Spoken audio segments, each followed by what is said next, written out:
shows drug overdose deaths continue to rise in the U.S. Nearly 72,000 Americans died from drug overdoses last year. That's up 5% from 2018, which was also the year deaths fell for the first time in more than 2 decades. The New York Times reports that the numbers for 2020 could be worse, as an analysis of local and state government data shows that drug deaths have already risen an average of 13% over last year. It says if the trend continues, it'll be the quickest increase in yearly drug deaths since 2016. When synthetic opioids were seen more widely in the country's illegal drug supply. Fox's Tanya J. Powers. 1.3 million Americans applied for unemployment benefits last week, the same number from the previous week. The numbers show many companies are still cutting jobs as coronavirus cases rise across the country. America is listening to Fox News.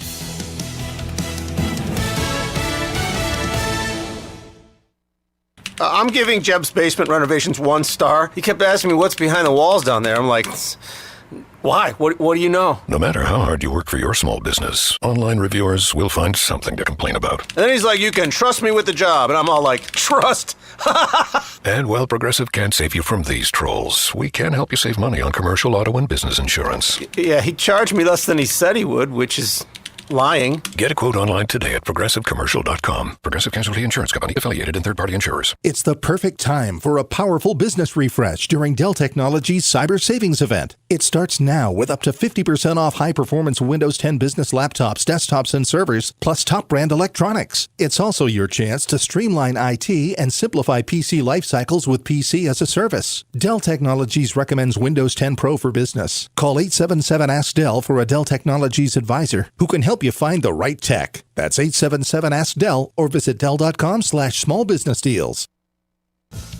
China says it will honor the current trade deal with the U.S., but warns the administration against continuing its tactics. China saying it will stick to the trade deal it agreed with the U.S. earlier this year.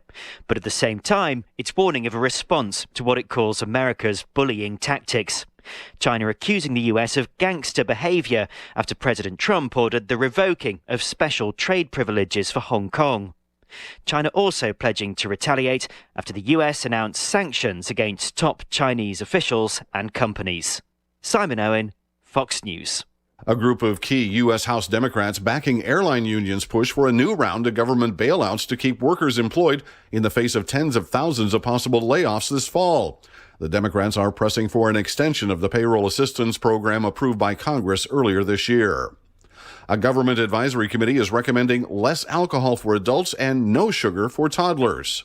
A committee of 20 leading dietitians, doctors, and public health experts recommends reducing added sugar to 6% of daily calories. That's a drop from the previous recommendation of 10%. One way to cut back on sugar? Drink less alcohol. The experts say men and women should limit alcohol drinks to just 1 serving per day. For the first time, the group gave advice for children ages 2 years and younger, suggesting a total ban on sugar. In Washington, I'm Kevin Cork, Fox News. Mail deliveries could be delayed by a day or more under cost-cutting efforts being imposed by the new Postmaster General. The plan eliminates overtime for hundreds of thousands of postal workers and says employees must adopt a different mindset to ensure the Postal Service survives the pandemic. The new Postmaster General was a major donor to President Trump's campaign before his appointment was announced. I'm Rich Dennison, and this is Fox News.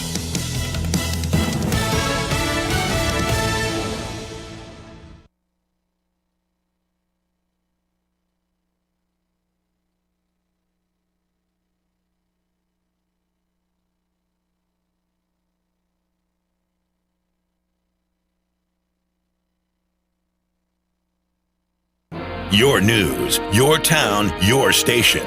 KVFD News when it breaks. From the Jerry Sheeter Newsroom, I'm Rob Jones.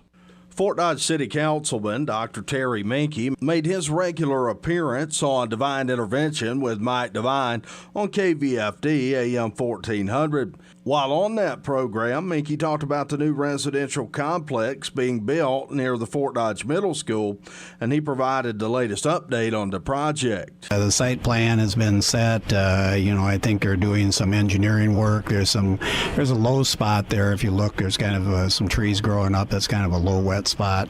I know they're working on that. Minky says that, like almost everything else, COVID-19 has played a part in delaying the progress. The intent was before the COVID thing hit that they were going to do that this spring, early summer, but now I think that's probably been pushed back to the fall. He then talked about when construction is expected to start on the new complex. Probably build during the winter. Those things go up fairly quickly. They've done a lot of them. That group out of Sioux Falls has built quite a few of them, so they've got a construction crew that'll come in and whip those up in a very short period of time. Back in the spring of this year, the Fort Dodge City Council voted to rezone that area of town to allow for the new development. The city of Fort Dodge released a statement Wednesday afternoon warning citizens of the area against scams that are being perpetrated after severe weather this past weekend. This past Saturday, the area had golf ball-sized hail. The city's statement Wednesday afternoon says that there are numerous contractors in town since who are actively seeking business from citizens. The city says that currently, due to COVID-19, it's not, and that if you are approached unsolicited at your residence, to contact non-emergency police at 515-573-2323. The city says that if you are approached, you can verify with the city of Fort Dodge that the contractor is registered as required by law. Any contractor performing home improvements should have a license and permit bond on file with the city, and contractors are expected to be able to provide proof of registration when asked.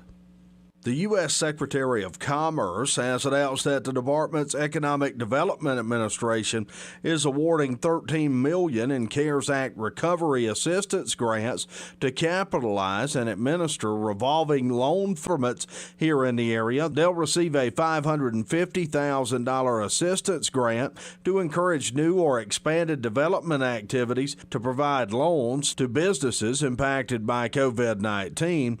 In Webster, Pocahontas, Humboldt, Hamilton, Calhoun, and Wright counties. In a game you heard on Sunny 99.7 and online, yourfortdodge.com last night, St. Edmund a winner in the second round of the playoffs 4-2 against MMCRU. Gales trailed 2-0 after the third inning when Ella Vrotny would come up and get them on the board. Home run for Vrotny. He hits it in the left field.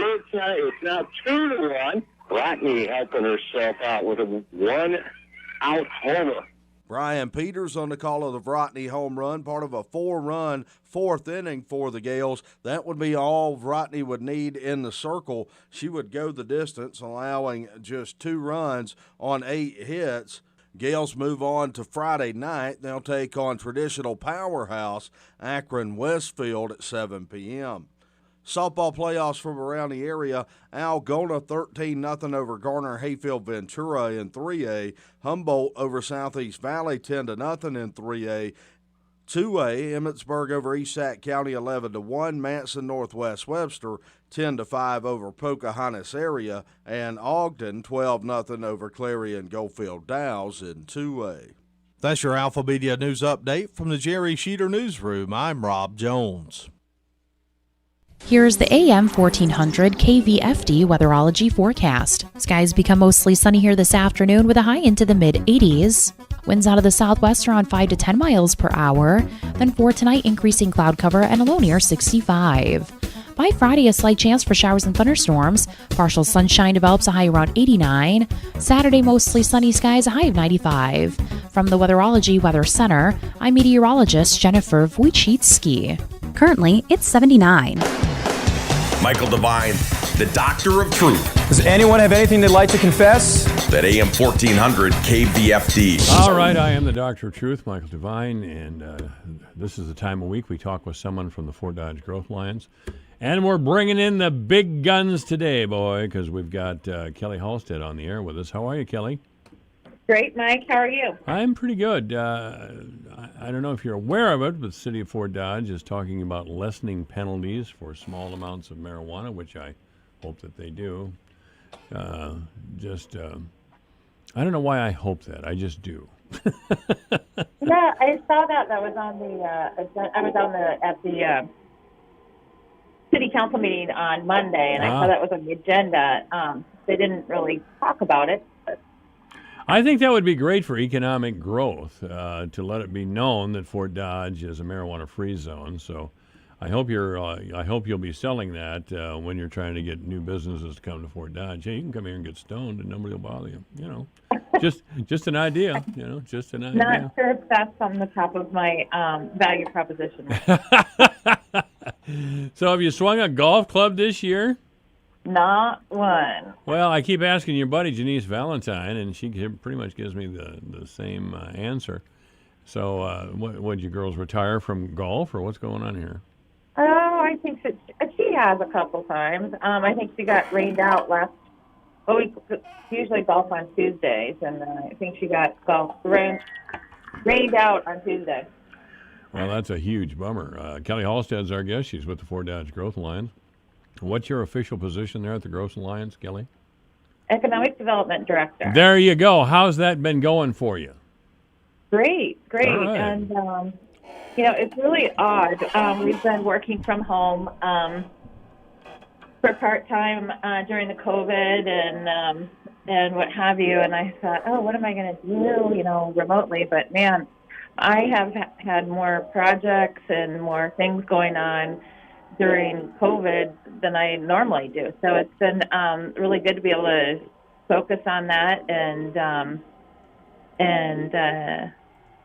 move some things forward. Well, I everyone hopes for that. Some of the business people I talk to privately have said, well, business sucks. Yeah. And so I would imagine that makes it harder to recruit businesses during the time of COVID. Yeah, but we have people that are also working from home. They have engineers that are doing engineering studies for our site. Iowa's Crossroads of Global Innovation, a company I've been working with for now over a year. And, they keep advancing and doing their due diligence on their projects. And we're able to function just like they were here visiting the site. So they've had consultants on calls, and we've created calls with state officials with them and been able to move that forward. That's outstanding. Kelly Halstead's our guest. She's with the Fort Dodge Growth Alliance. At the crossroads of global innovation out there, and you taught me how to say that, the Iowa Crossroads of Global Innovation, we've been kind of talking about over-the-fence companies. Is there any movement there? Yeah, all the time. We've been, we talk to and keep in touch with Wayzata, Cargill's headquarters, and a lot of the people up there are responsible for identifying great innovations that would be a good over-the-fence fit for our facility here in Fort Dodge. Sure, yeah. We would welcome business, wouldn't we? Right. And it takes quite some time for them to evaluate. Also, they put quite a bit of money into their research and development to be able to match, the product that they're providing to the product that their customer needs. So it's not just like, okay, we have a widget and does it fit in the hole or not? And it's more of, okay, we have to adjust the type of starch and the wetness of the starch and the makeup of the starch to make sure that it works with the product that their customer wants to make. And so it takes quite a bit of time to figure that out. Kelly Halstead's our guest. She's with the Fort Dodge Growth Alliance. We're fortunate enough to have Prestige just to the north and east of us, and that's been an economic boon for the area, of course. There's a huge chance I may not know what I'm talking about here, Kelly, but it occurred to me that there's not another packing plant between Fort Dodge and Sioux City. Would it be a good idea to try to entice another packing plant or perhaps Prestige itself to try to put a packing plant west of town rather than east? They looked there, frankly, and we entertained that idea. I think, right now they're only operating under one shift, And they have planned to have more than one shift out there. So I think once they're fully at their capacity with both of those shifts, maybe, but, that's going to be a couple years down the road. And frankly, I don't know not the demand or the demand and supply side of the pork processing industry. If we have enough supply here, or if there's enough demand in the market for another plant like that. Yeah, we certainly have pork production here in Iowa, and especially in this part of the state. Right. I think one of the counties that has the most producers and the most hogs is up by Emmitsburg. And I suppose they take most of their meat to Sioux City, to that big plant over there. But yeah, or north to Minnesota. Or north to Minnesota. I forgot about that. Do they still have a pork plant there? What town was it? Doggone it. Worthington, was that where the pork plant was? Yeah, I think, where's the Spam plant? Where's the what? Spam plant. There's a Hormel Spam plant, I think, up in Algona. No, pepperoni is what they do up in Algona. Yeah. I can't think of the name of the town. I can't either now, and I've actually been there a couple of times when I was a truck driver. Yeah. But that's also a pretty big plant up there. But anyway, I just forgot that one. Anyway, this is AM 1400, KVFD, the voice of Ford Dodge. We're talking economic development with Kelly Halstead, who's with the Growth Alliance. What else is going on at the Growth Alliance this summer, Kelly? Well, some exciting things that are going on in Gowrie. Gowrie's a good town. Yeah, just 30 minutes south of here. We've been working with them to create a housing program. In fact, the city of Gowrie have purchased a part of a division. It's called the Wiley Edition 2.0. So it's kind of an extension of a development they had a few years ago. They've created 10 lots within the lot sizes are 90 by 140, so which is about 12,000, a little over 12,000 square feet. And they've priced them very reasonably at $29,900 a lot. So that way, they want to make sure that someone can build a home and affordably and get in there. But in addition to the city buying these lots, they've also devised a grant fund or funds available for a 10-year tax abatement for the new build. And then they also offer a pretty extensive Welcome to Gowrie package that includes free utility installation, construction permit waiver, a pass to the golf course and to the pool, and things like that they are trying to entice people to come and live in their community. And I just recently checked, there's only one house for sale in Gowrie, so I think that they should have some success in getting some houses built down there, too. Well, again, Gowrie's a good town. If you're going to move to a small town in Iowa, I look at Gowrie first, I tell you. They used to have 2 car dealerships over there. I think Lee Benson Chevrolet and then Jacobson Ford. I'm not aware that they have any now, but yeah, they were a thriving little center, but of commerce. Changes in the economy have changed life in Gowrie, of course, as it has everywhere. But I certainly hope that they can survive and have the essential functions there. And by essential functions, I'm going to talk about a grocery store. Right. I mean, I was so impressed with the leadership in that community, in their ability to raise funds to sustain their grocery store. And that was great, wasn't it? And keep it. Oh my gosh, it was incredible how quickly they were able to raise the money to do that and identify somebody to run the store and keep it up. So, and I know that they're going to do a bigger ribbon cutting and things like that here in the near future. do think that they want to do some facade work on the front of the grocery store to kind of perk it up there. I know they did a ton of work inside the store to clean it up and make it look fresh and new for their consumers. And so it's they always say there's go in Gallery, and I tell you what, the leadership down there really makes that community go. Yeah, they do. I went down there once. I think Gallery's a member of the Growth Alliance, aren't they? They are. We contract with them to help them with membership and economic development. And like, for example, this housing project, we help them create a downtown revitalization program, somewhat similar to what Fort Dodge does here in our downtown. Mm-hmm. And this, instead of using federal funds, the city stepped up and put funding available for the downtown in Gallery for the business owners to use.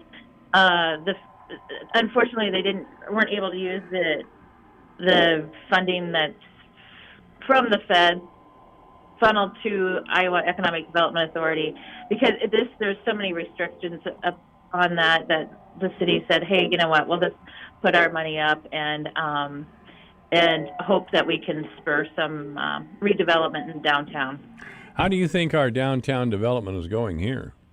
Oh my gosh, it's amazing. You think about all the buildings, the new facades on the buildings that we've had right now, and I think there's close to a dozen that are getting ready for the following year, or this next year, that have been approved. It's people are taking some pride in the ownership of their businesses, and you can really see the difference. Look at Shiny Top, and across the street, Steve Daniels owns that building there, and he did a downtown facade on that, or a facade on that building. Which building was that now across from Shiny Top? Yeah, it has Edward Jones in it. Oh, yeah. Okay. Yeah, it looks, if you've ever been in Shiny Top, this was obviously before COVID, I was in there, and the Edward Jones sign is right behind their stage, and it almost looks like the Edward Jones stage of Fort Dodge. Sure, yeah. Well, that's great. And then Dave Masson did a nice job up there in the furniture store. Sure, yeah. On the corner there, that looks really nice. And so, yeah, you start seeing some of those things, and people are like, wow, maybe I should jump in the game too. Well, I hope they think that. Yeah. Okay, now, what's the Crossroads Mall going to be called now? Is that the Corridor Plaza, or what is that? Corridor Plaza is what the development name is, yeah. Corridor of Plaza? Corridor Plaza. Corridor Plaza, okay. Mm-hmm. I was out there. I was out in that end of town earlier. I thought that's what it said on the side of what used to be JCPenney, but so that's going to be more single stores, more of an open mall than enclosed? Right. I think you will see some serious movement here by the end of the third quarter of this year. I think you'll see some demolished buildings that should be able to create some excitement. There'll be some public roads that go through the development, and I believe you'll probably even start seeing some construction, maybe early first, second quarter, seeing some construction of new buildings in there. All right. So it's going to be a mix of strip mall and standalone buildings in that area. Okay. Kelly Halstead's been our guest. She's with the Fort Dodge Growth Alliance. Thank you, Kelly. Thanks, Mike. All right. This is AM 1400 KVFD, the voice of Fort Dodge. The retailer's role in sustainable ag. Hello, I'm Megan Grebner on Brownfield. Talk with Fieldwork is a content partnership with Brownfield in the Fieldwork podcast. Ag retailers have the power to help or hinder farmers who are interested in sustainable agriculture. In this edition of Talk with Fieldwork, Mitchell Hora, a seventh-generation farmer and co-host of the Fieldwork podcast, talks about his visit with an Illinois ag retailer and how they're helping farmers embrace sustainable agriculture. We'll find out more on Brownfield right after this. Tom has been a teacher for over 40 years. One day, I think one of the students had asked the question and he didn't remember the answer. And I also noticed that he was letting his class out earlier than they were supposed to let out. I was really starting to worry. Levi and I talked about how it would change our lives, but he was there beside me. When something feels different, it could be Alzheimer's. Now is the time to talk. Visit alz.org/ourstories to learn more. A message from the Alzheimer's Association and the Ad Council. My mother was always very active and independent, and she was familiar with her neighborhood. But one day, she stopped at the stop sign for much longer than usual. She wasn't even really sure where she was at. It's important for you to talk to someone about it. I felt so much better after my son told me, Mom, we'll figure it out. When something feels different, it could be Alzheimer's. Now is the time to talk. Visit alz.org/ourstories to learn more. A message from the Alzheimer's Association and the Ad Council.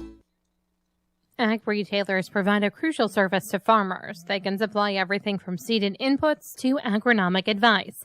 Mitchell Hora, co-host of the Fieldwork podcast, visited AgView FS in Walnut, Illinois, to learn how they're working to bring conservation practices to more farms in their community. What's cool about them is that they do have some direct initiatives directly with a key group of farmers, helping them to implement more sustainable systems, especially around strip till, where they're showing them, here's how we can utilize strip till and variable rate lime, variable rate phosphorus and potassium, even nitrogen, to be more sustainable and to utilize our inputs most effectively, to focus on that farmer's bottom line, focus on that farmer's dollar that they are investing into growing a good crop. And then they utilize things like drones and utilize more comprehensive data to make sure that they're doing the right thing at the end of the day. And showing those farmers, here's the progress that we are actually making. They're really just tightening up that relationship between the retailer and the farmer. Hora tells Brownfield AgView FS is actively engaged in the conversation about conservation with farmers. And at that point, it becomes less about selling the maximum inputs for every acre on the farm. Instead, we have to help those farmers to be efficient. We have to help those farmers to be profitable. We have to help them to participate in ecosystem markets. And making sure that the ag retailer's interests align with the farmer's interests is really critical. The interest up to this point has been, how do I maximize my production? How do I maximize yield? And yeah, try to do that as efficiently as possible. However, the agricultural role going forward focuses on more than just yield. And it focuses on working together from the farm level, the ag retailer level, or just the overall ag community level to focus on not only producing food, fuel, and fiber to feed the world, to continue to supply the products that American farmers are really great at, but also to make sure that we're doing that in an efficient manner that leaves a positive environmental footprint. To learn more, listen to this episode of the Fieldwork podcast at fieldworktalk.org. I'm Megan Grebner with Talk with Fieldwork, a content partnership on Brownfield.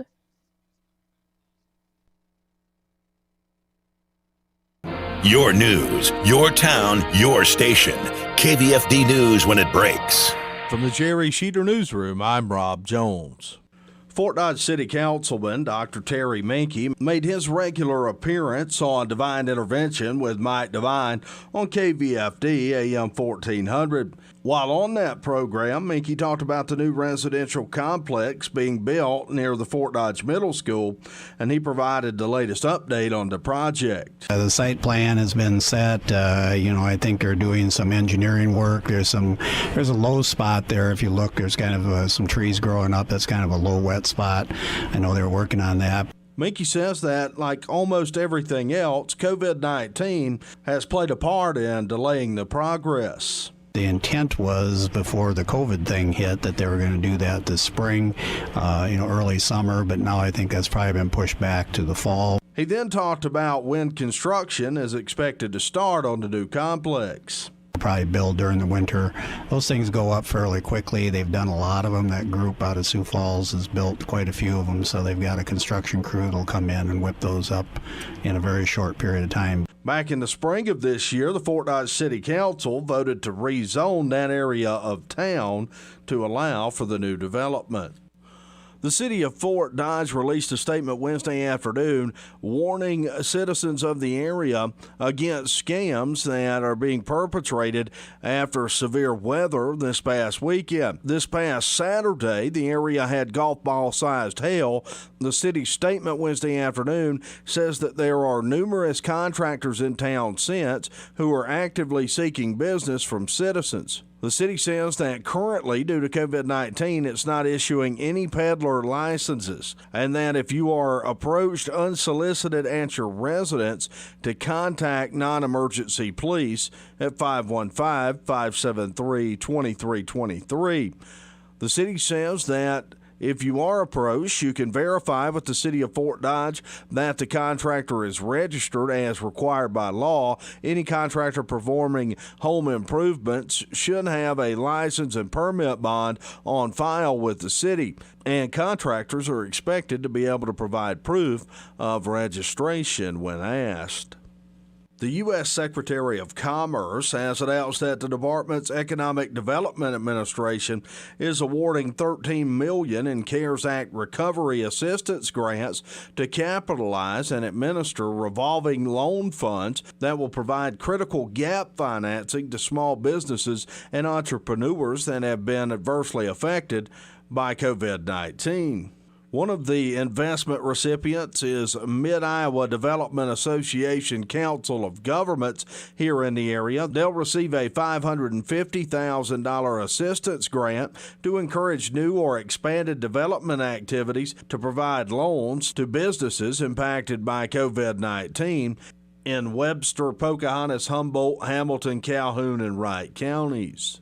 In a game you heard on Sunny 99.7 and online, yourfortdodge.com last night, St. Edmund a winner in the second round of the playoffs 4-2 against MMCRU. Gales trailed 2-0 after the third inning when Ella Vrotny would come up and get them on the board. Home run for Vrotny. She hits it in the left field. It's now 2-1. Vrotny helping herself out with a one-out homer. Brian Peters on the call of the Vrotny home run, part of a 4-run fourth inning for the Gales. That would be all Vrotny would need in the circle. She would go the distance, allowing just 2 runs on 8 hits. Gales move on to Friday night. They'll take on traditional powerhouse Akron Westfield at 7 p.m. Softball playoffs from around the area. Algona 13-0 over Garner Hayfield Ventura in 3A. Humboldt over Southeast Valley 10-0 in 3A. 2A, Emmetsburg over East Sac County 11-1. Manson Northwest Webster 10-5 over Pocahontas area. And Ogden 12-0 over Clarion Goldfield Dow's in 2A. That's your Alpha Media News Update from the Jerry Sheeter Newsroom. I'm Rob Jones. Thank you, Rob. This is AM 1400, KVFD, the voice of Fort Dodge 234. Mike Owen with the Iowa Policy Project coming up to talk about the economic damage through the COVID virus. First, the weather. Sunny this afternoon with a high of 85. It's 81 right now. Overnight, increasing clouds with a low of 65. Tomorrow, some rain, mainly in the earlier part of the day. Otherwise, it'll be sunny with a high of 90 tomorrow. Saturday, sunny with a high of 95. Sunday, a chance of showers and thunderstorms with a high of 90. That's on Sunday. Monday, a good chance of thunderstorms with a high of 81. Tuesday, chance of rain once again, sunny with a high of 83. Wednesday, mostly sunny with a high of 86. Yeah, it's 81 degrees right now. When it gets hot and humid like this, we're just going to have, these little thunderstorms passing through the area. Obituaries this hour brought to you by Gunderson Funeral Home and Cremation Services at 1615 North 15th Street, Fort Dodge. You may contact Gunderson Funeral Home and Cremation Services by calling 515-576-7128 or online at www.gundersonfuneralhome.com. Carol Reese of Fort Dodge has died. Carol Reese died on the 14th at the Paula J. Baber Hospice Home. There will be a private family mass at 10:30 on Saturday at the Corpus Christi Church with Monsignor Kevin McCoy officiating. Carol Reese has passed away. Obituaries this hour brought to you by Gunderson Funeral Home and Cremation Services at 1615 North 15th Street, Fort Dodge. You may contact Gunderson Funeral Home and Cremation Services by calling 515-576-7128 or online at www.gundersonfuneralhome.com. It's 2:36. Mike Owen of the Iowa Policy Project coming up in just 30 seconds.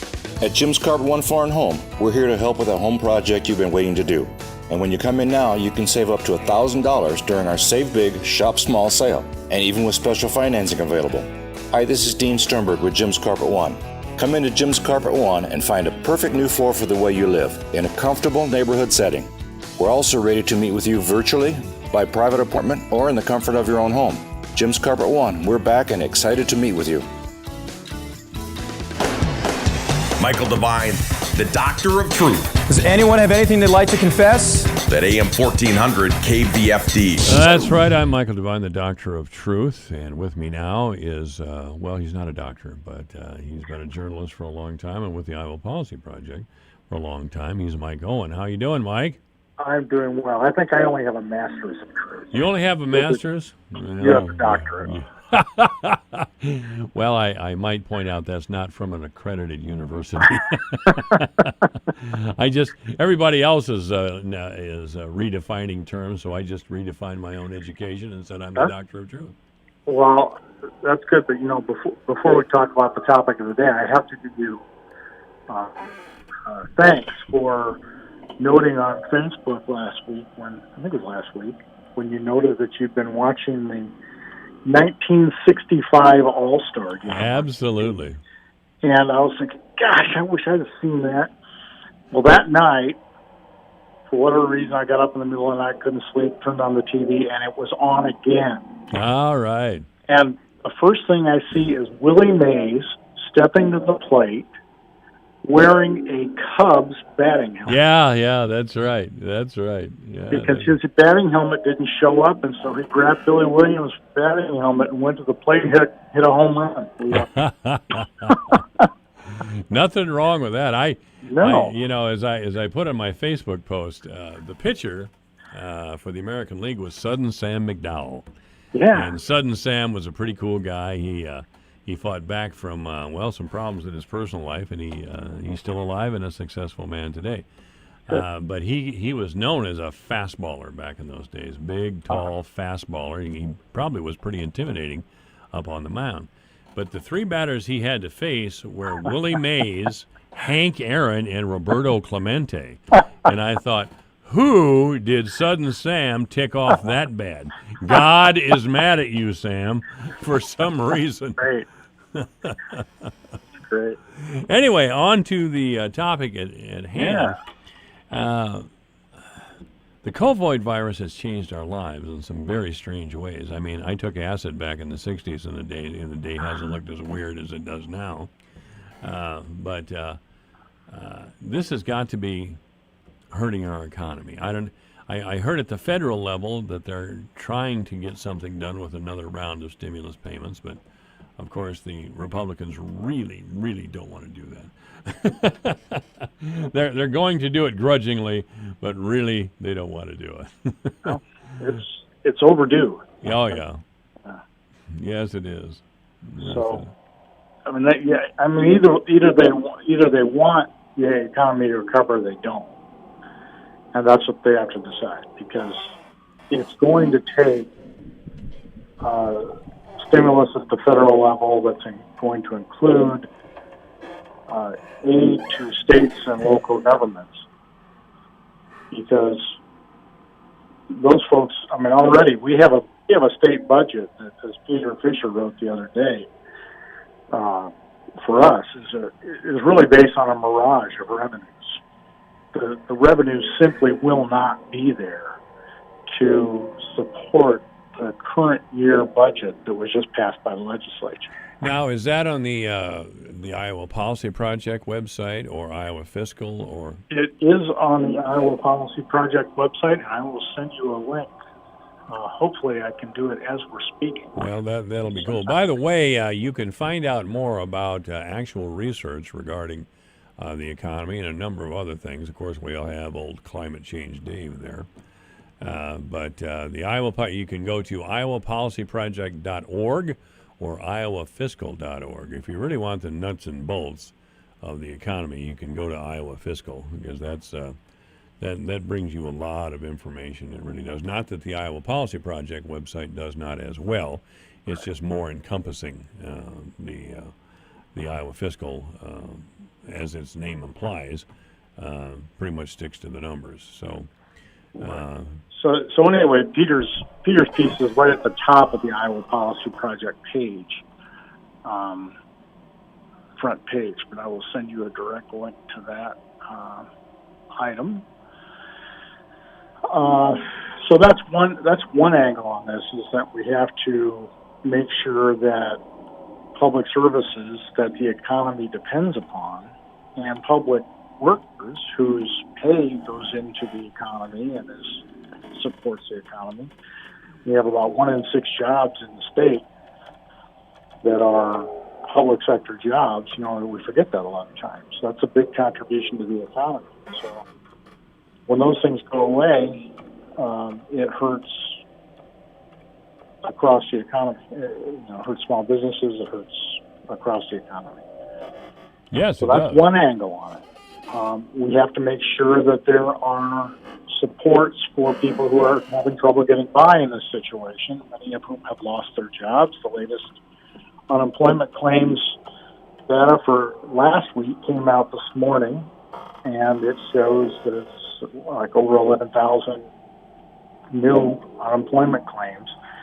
And this has gone on for about, I think it's 17 weeks, where we've had far higher unemployment claims than we had for a comparable period of the Great Recession. So this is a big dent in the economy if that is not supported. Now, there are some programs in place, among them a pandemic unemployment compensation program that was passed by Congress that provides an extra $600 a week to people on that program, but that is set to expire next week. So if that is not extended, you're going to have a lot more people having trouble in this situation. Sure. So all these things have an impact on the economy. But as you recall, at the start of this whole thing, I think you had David Osterberg, an economist, but also a public health professor, on, and David was talking about how even economists were saying you have to pay attention to the health issues first and make sure that we take care of that, and we'll deal with the economy, and to the extent that you can deal with that at the same time, that's all great, but you have to make sure that people can be as healthy as possible in the situation, and especially vulnerable folks, not get the COVID virus. But the numbers are just not good. The numbers are showing a continued spread. For all the happy talk we get out of Des Moines and all the ideas that this is just a matter of personal responsibility and do the right thing, we know, number one, too many people will not do the right thing.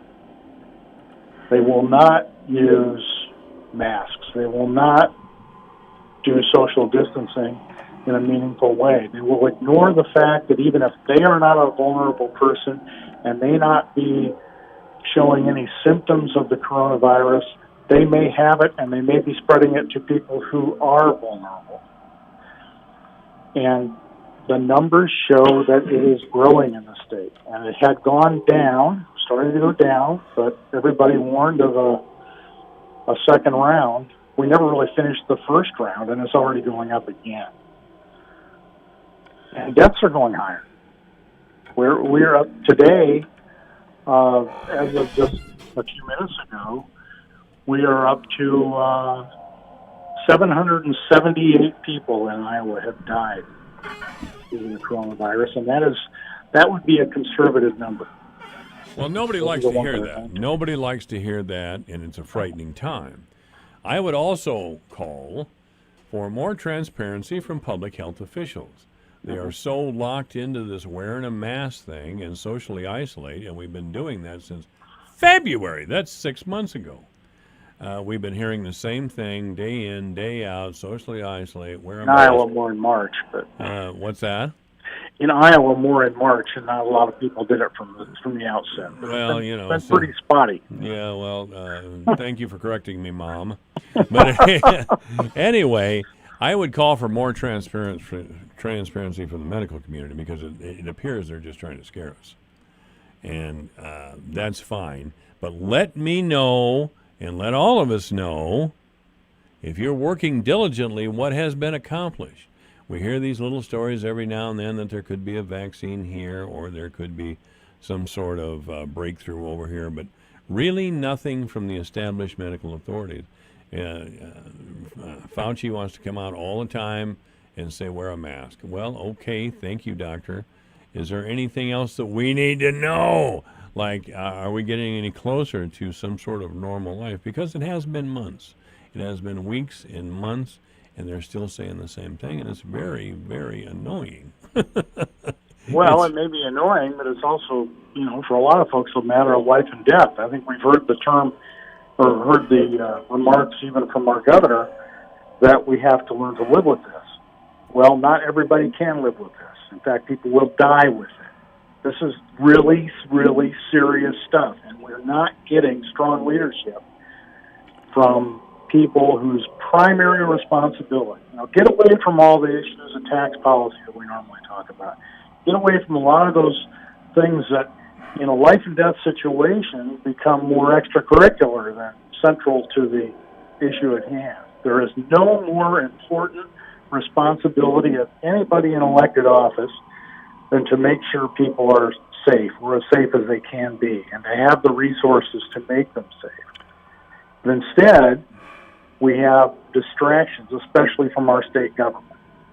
Well, you can bubble wrap people and keep them in an underground bunker, I suppose, and feed them and all that sort of thing, and you could pat yourself on the back and say, well, at least they're safe.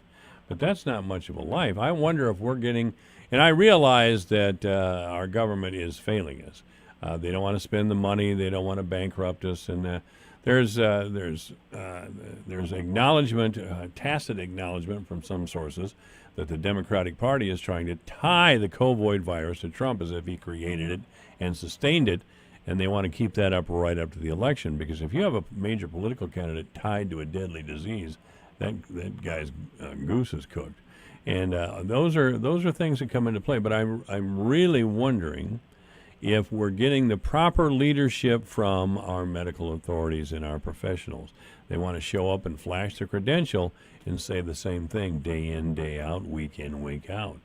I think we're a mature enough group here in the United States of America to be able to handle the truth of the matter. So what is the truth of the matter? Where are you when it comes to this sort for treatment and an end to this sort of thing? Because it appears that there's nobody that really wants to ask that question, and there's no answer to it either.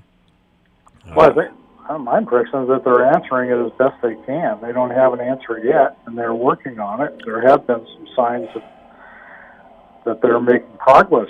Toward a vaccine. But I'm not a doctor. I'm not a scientist, so I can't weigh in on that. But I can weigh in on the idea of trying to figure out how large the threat is that we are facing. And when you're talking about a quarter of your labor force out of work because of a situation like this, when you're talking about 37,000 people, which is more than the size of a state house district, sure, which is about half of Kinnick Stadium. You're talking about a lot of people who are affected by this virus. You're right. You're absolutely right, Mike. But the question again becomes, the extended version of this question becomes, are we supposed to give up our lives? Can we afford to just go home and not work? Because that has never worked for me. Fortunately, I'm an essential worker here at the radio station. I don't know how the hell that happened.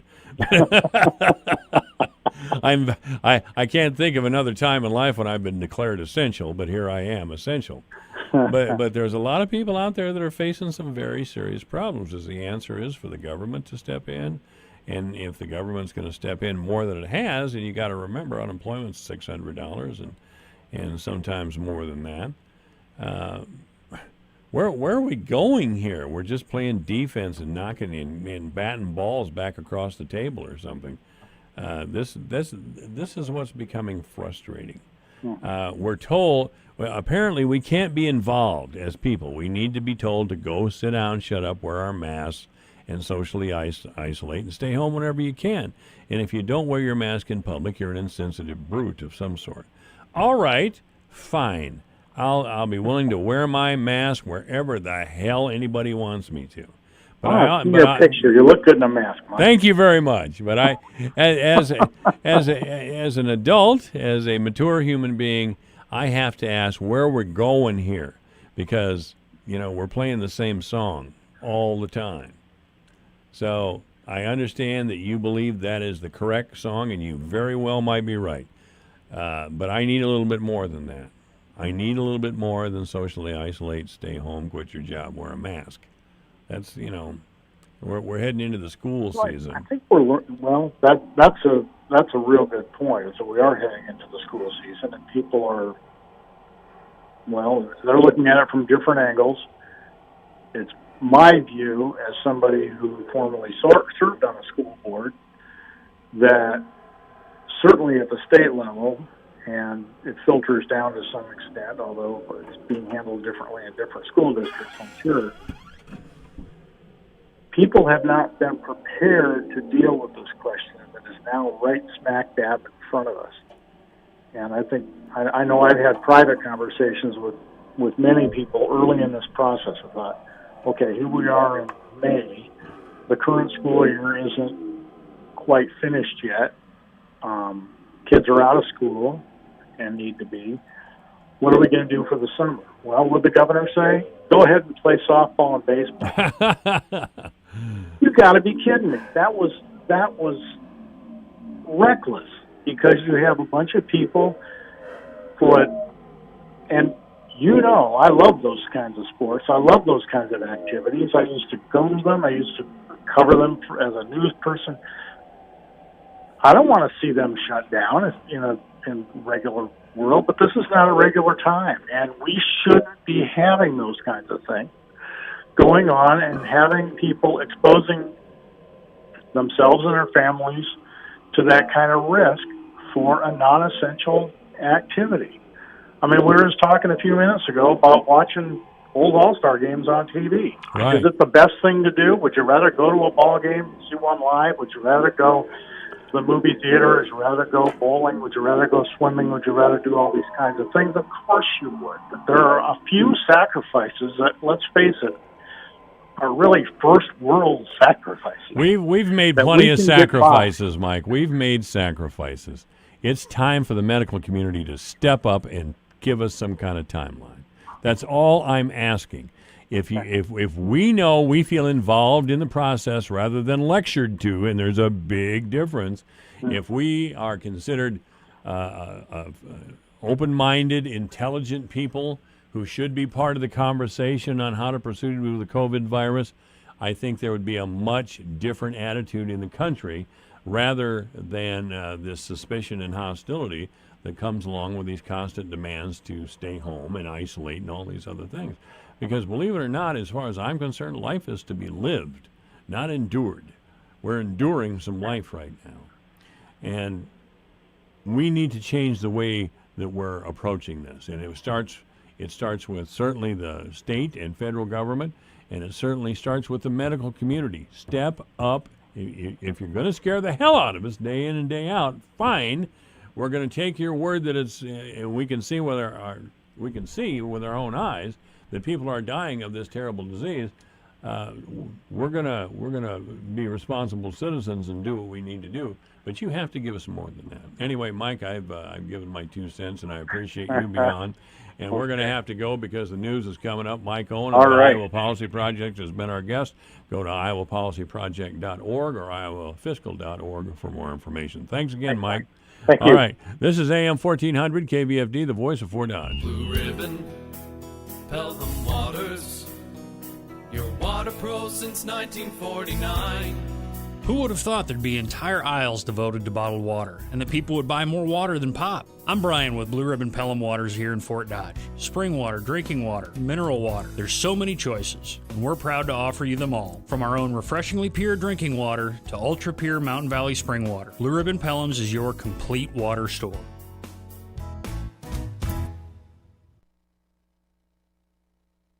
The 4th annual Teed Off Against Violence Golf Tournament will be held on Saturday, August 1st. The 4-person best ball tournament will kick off at 9 a.m. at Lakeside Municipal Golf Course. Cost is $50 per person before July 24th. There will be prizes, drawings, lunch, and a silent auction. Come join us for a day of fun in the sun. All proceeds benefit the Homicide Other Violent Crimes program. To register or for more information, contact Marie or Tanya at 515-955-5677 or at dsoc.com. Precision ag is complicated, but Premier Crop Systems gives you solutions that make sense for your operation. We know every agronomic decision has an economic impact, and we're about improving your farm profitability. We're an extension of your farm. Our advisors know and treat you like family, learning each year together. Be empowered to get the most out of your field through data-driven decisions. We want to meet your goals and help you increase efficiencies and maximize profits, because your success is our success. Contact Premier Crop Systems today at premiercrop.com.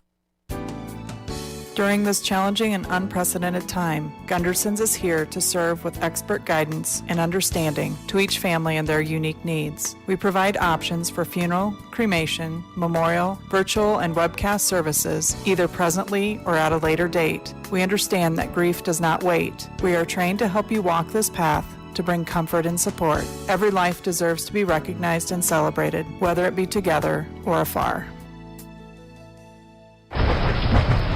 When severe weather threatens, keep it here for the Severe Weather Advisor, brought to you by Riley Armstrong Plumbing and Heating. Plumbing emergencies don't usually happen during normal business hours, so Riley Armstrong is here for you 24/7. Call 955-2232. And the Fort Museum in Frontier Village, where history comes alive. Travel back in time and celebrate the heritage of Fort Dodge at the Fort Museum. Book your next special event at the Opera House, too. When severe weather threatens, stay with your friends on the Voice of Fort Dodge, AM 1400 KVFD. There's nothing like the open road, the countryside, the freedom, roar of the engine. You know, the wind feels great on my face, but your bumper? Not so much. Look, all we're asking is for you to look twice and keep us in mind when you're out on the road. Hey, I'm 6'3", 280 pounds, but I still fit in your blind spot. Fenders bend, bones don't. This reminder to share the road with motorcycles is brought to you by the Iowa Department of Public Safety, Governor's Traffic Safety Bureau. Big news! David Horowitz's new book, Blitz, just hit the New York Times bestseller list. Blitz reveals the real agenda of Antifa and the secret billionaires out to stop President Trump. Mike Huckabee says if everyone read Blitz, Trump would win. You've seen David Horowitz on Newsmax TV. He predicts more attacks on Trump this summer. Get David Horowitz's new bestseller, Blitz, at bookstores. Or get the free offer and save $28. Call 800-NEWSMAX or go to blitz411.com. That's blitz411.com. This report is brought to you by LifeLock. If you're only monitoring your credit to help protect your identity, you could miss certain threats, like your info for sale on the dark web. Good thing there's LifeLock Identity Theft Protection. Get LifeLock now and save during their special summer sale. Go to LifeLock.com, use promo code RISK. Sale ends July 20th. All right, thank you for listening. It's 2:59, 81 degrees. The news is next, and we'll talk with Sam Clovis, which is always fun and informative. And if you can do that, if you can put entertainment and information together, you've got successful radio. It's 3 o'clock, KVFD Fort Dodge. Hi, this is Leslie Segretti. And I'm Tom Kreitler, and you can hear the Money Pit every Saturday afternoon from 4 to 6 on the Voice of Fort Dodge, AM 1400 KVFD Fort Dodge. Changes for the Republican convention. I'm Rich Dennison, Fox News. Coronavirus concerns prompting the Republican National Committee to amend its plans for next month's GOP convention in Florida. The Republican National Committee now says 3 of their 4 nights of a nominating convention will be limited to about 2,500 people. These would be the actual delegates. The 4th night, in which President Trump is to give his acceptance speech, delegates can bring guests and VIPs would be welcomed. The RNC this year was supposed to be held in Charlotte, North Carolina, but the party moved the majority of the convention to Jacksonville.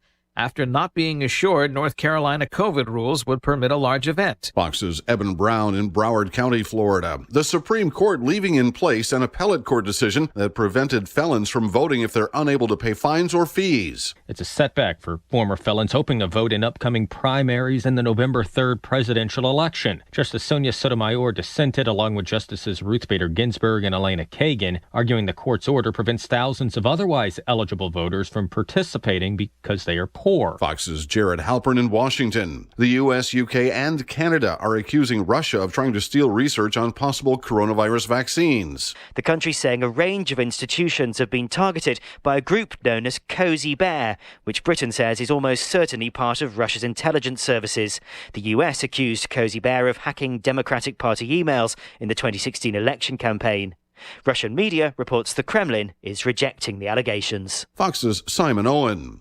1.3 million Americans filed for unemployment last week. Layoffs in states seeing a rise in COVID-19 cases cited for the continued high number of claims. Florida, Georgia, and Texas among more than a dozen states seeing a dramatic rise in the number of infections. America is listening to Fox News.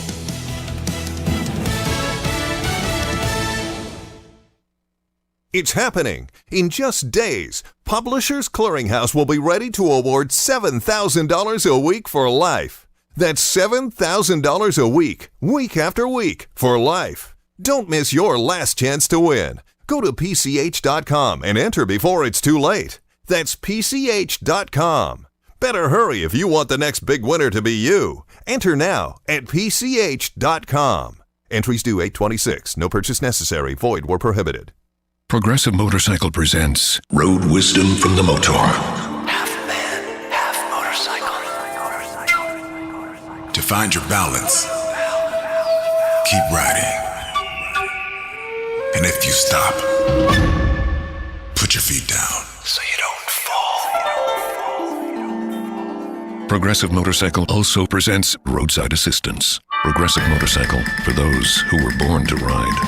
Progressive Casualty Insurance Company and Affiliates. Twitter is investigating a major hack of its platform that compromised the accounts of a number of high-profile users. Twitter officials say the hack to its platform yesterday was a coordinated social engineering attack that targeted some of its employees who had access to internal systems and tools. The hackers broke into the Twitter accounts of high-profile verified users, including former President Obama, presumptive Democratic nominee Joe Biden, tech billionaires like Amazon CEO Jeff Bezos, and even celebrities. The hackers posted tweets offering to send $2,000 for every 1,000 sent to an anonymous Bitcoin address. The accounts were quickly locked down and the fake tweets deleted, and verified users were blocked from posting while the issue was resolved. In New York, Tanya J. Powers, Fox News. The Justice Department today executing convicted murderer Wesley Perkey. It was the second federal execution this week. Perkey's appeals were rejected by the Supreme Court. Another retail chain is requiring customers wear a mask while shopping. Kohl's is joining Kroger, Walmart, and Sam's Club in requiring shoppers and staff to wear face masks. Kohl's mask mandate will start Monday, July 20th at its more than 1,100 stores nationwide. The chain says more than 70% of its stores are in locations that require the masks. Kohl's says those who prefer not to wear masks are encouraged to use its store drive-up service or to place delivery orders online at Kohls.com. Starbucks, Panera Bread, Best Buy, BJ's Wholesale, Apple, and Costco are also requiring face coverings. Jenny Cosola, Fox News. A Southern California man who authorities say tried to sell $6 million worth of phony paintings he claimed were created by Andy Warhol and other modern masters was sentenced this week to 5 years in a federal prison. Philip Reiters pleaded guilty to federal charges of wire fraud, identity theft, and tax fraud. I'm Rich Dennison, and this is Fox News. Your news, your town, your station. KVFD News when it breaks. From the Jerry Sheeter Newsroom, I'm Rob Jones. Fort Dodge City Councilman Dr. Terry Mankey made his regular appearance on Divine Intervention with Mike Devine on KVFD-AM 1400. While on that program, Minky talked about the new residential complex being built near the Fort Dodge Middle School, and he provided the latest update on the project. The site plan has been set. I think they're doing some engineering work. There's a low spot there. If you look, there's kind of some trees growing up. That's kind of a low wet spot. I know they're working on that. Minky says that, like almost everything else, COVID-19 has played a part in delaying the progress. The intent was before the COVID thing hit that they were going to do that this spring, early summer, but now I think that's probably been pushed back to the fall. He then talked about when construction is expected to start on the new complex. Probably build during the winter. Those things go up fairly quickly. They've done a lot of them. That group out of Sioux Falls has built quite a few of them, so they've got a construction crew that'll come in and whip those up in a very short period of time. Back in the spring of this year, the Fort Dodge City Council voted to rezone that area of town to allow for the new development. The city of Fort Dodge released a statement Wednesday afternoon warning citizens of the area against scams that are being perpetrated after severe weather this past weekend. This past Saturday, the area had golf ball-sized hail. The city's statement Wednesday afternoon says that there are numerous contractors in town since who are actively seeking business from citizens. The city says that currently, due to COVID-19, it's not issuing any peddler licenses, and that if you are approached unsolicited at your residence, to contact non-emergency police at 515-573-2323. The city says that if you are approached, you can verify with the city of Fort Dodge that the contractor is registered as required by law. Any contractor performing home improvements should have a license and permit bond on file with the city, and contractors are expected to be able to provide proof of registration when asked. The U.S. Secretary of Commerce has announced that the department's Economic Development Administration is awarding $13 million in CARES Act recovery assistance grants to capitalize and administer revolving loan funds that will provide critical gap financing to small businesses and entrepreneurs that have been adversely affected by COVID-19. One of the investment recipients is Mid-Iowa Development Association Council of Governments here in the area. They'll receive a $550,000 assistance grant to encourage new or expanded development activities to provide loans to businesses impacted by COVID-19 in Webster, Pocahontas, Humboldt, Hamilton, Calhoun, and Wright counties. In a game you heard on Sunny 99.7 and online, yourfortdodge.com last night, St. Edmund a winner in the second round of the playoffs 4-2 against MMCRU. Gales trailed 2-0 after the third inning when Ella Vrotny would come up and get them on the board. Home run for Vrotny. She hits it in the left field. It's now 2-1. Vrotny helping herself out with a one-out homer. Brian Peters on the call of the Vrotny home run, part of a 4-run fourth inning for the Gales. That would be all Vrotny would need in the circle. She would go the distance, allowing just 2 runs on 8 hits. Gales move on to Friday night. They'll take on traditional powerhouse Akron Westfield at 7 p.m. Softball playoffs from around the area. Algona 13-0 over Garner Hayfield Ventura in 3A. Humboldt over Southeast Valley 10-0 in 3A. 2A, Emmetsburg over East Sac County 11-1. Manson Northwest Webster 10-5 over Pocahontas area. And Ogden 12-0 over Clarion Goldfield Dow's in 2A. That's your Alpha Media News Update from the Jerry Sheeter Newsroom. I'm Rob Jones. Here's the AM 1400 KVFD weatherology forecast. Clear skies and quiet this afternoon with daytime highs approaching 85. Winds out of the south 5 to 10 miles per hour. Lows level off around 65. Tonight, mainly clear skies and quiet. Chance for scattered storms. Tomorrow, daytime highs approaching 89. Sunshine mixed with clouds at times. From the Weatherology Weather Center, I'm meteorologist Jennifer Wojcicki. Currently, it's 81. I'm Phil Gunderson. Gunderson's has a tradition of providing services unmatched in our community. Funeral, cremation, and pre-planning services with certified celebrants on staff, aftercare, video, and customized printed goods that are the standard. We offer live streaming options and community support with remembrance and educational programs. When it's time to look for a funeral home, look to Gunderson's. Gunderson Funeral Home and Cremation Services. Michael Devine, the Doctor of Truth. Does anyone have anything they'd like to confess? That AM 1400 KVFD. That's right, I'm the Doctor of Truth, and with us now, and it's a great privilege to have Sam Clovis on the air with us again today. Sam, how are you? Doing great, Mike. How about you? I'm doing real well. You have studied Western civilization. I've given props, so to speak, to your presentation here at Iowa Central many times over the years, and I know you were doing that for a while. But it was a great history of Western civilization, condensed into about, I think, 3 hours. I'm bringing this up against the background of what's happening in our country today, and right. And I'll tie this into it too. Last fall, I received a call from a man I knew and respected, and he asked me to be his campaign manager for his upcoming campaign for local office. And I said I couldn't because of radio station public policy, or radio station policy, not public policy, but just radio station policy. And I said, but I will defend you and stand for you as much as I can. And I did. And I got into some furious arguments on social media. I mean, some of this guy's opponents came out of the woodwork and jumped on me. And, of course, I fought back against that very strongly. And it took me a lot of time. And the guy wound up winning office by a very narrow margin. Well, last night I got a text from him telling me that because my worldview was different than his, he couldn't be on the program anymore. Yeah, he couldn't be on the program anymore.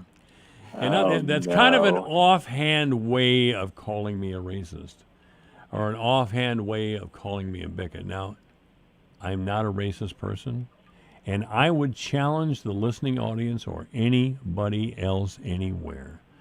If you're going to call me a bigot or a racist, would you please bring proof forward?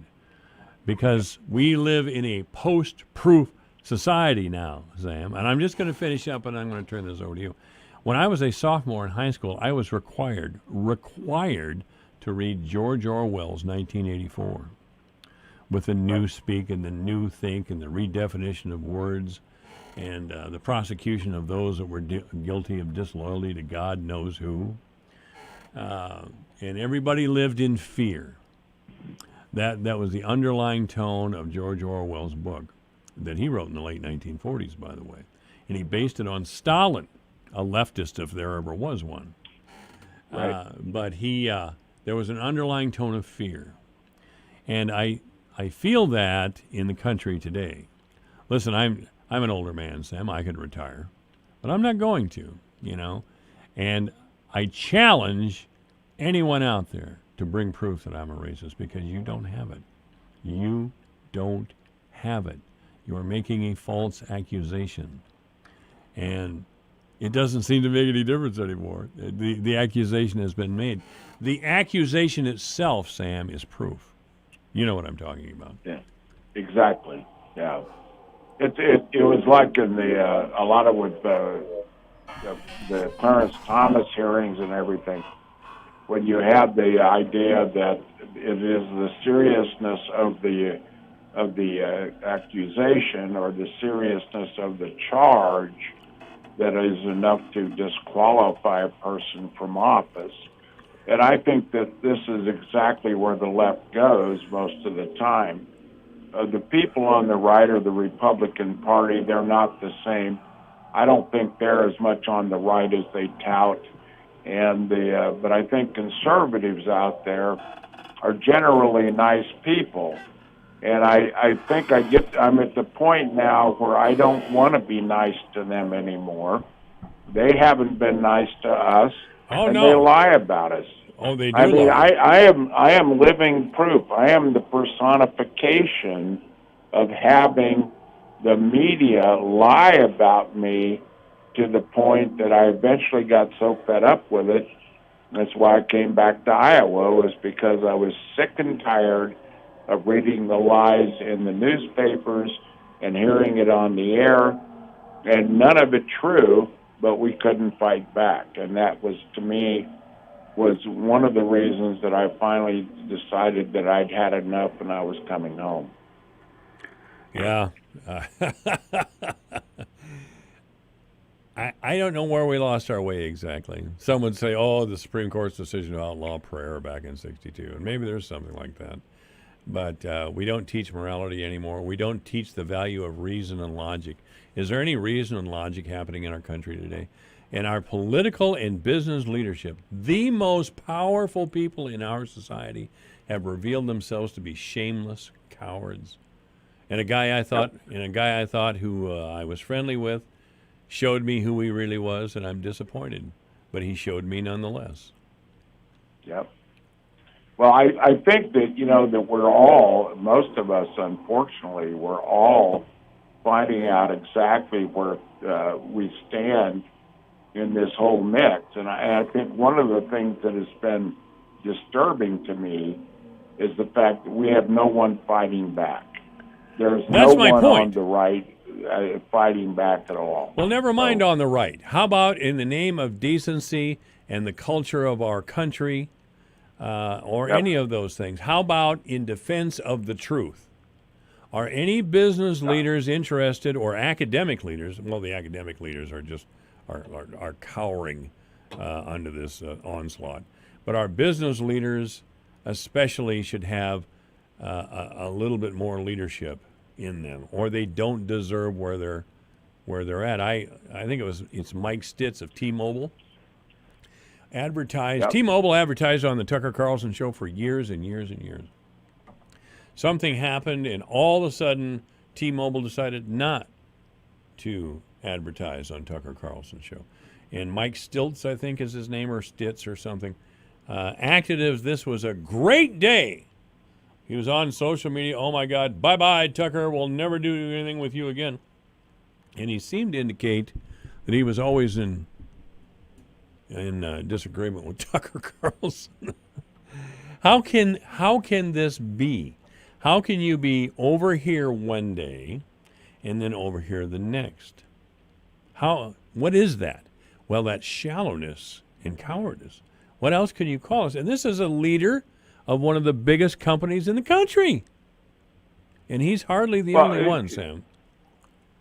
The thing that bothers me is that we are faced with this circumstance where, why wasn't this the norm 10 years ago? If it's the norm today, why wasn't the norm 10 years ago?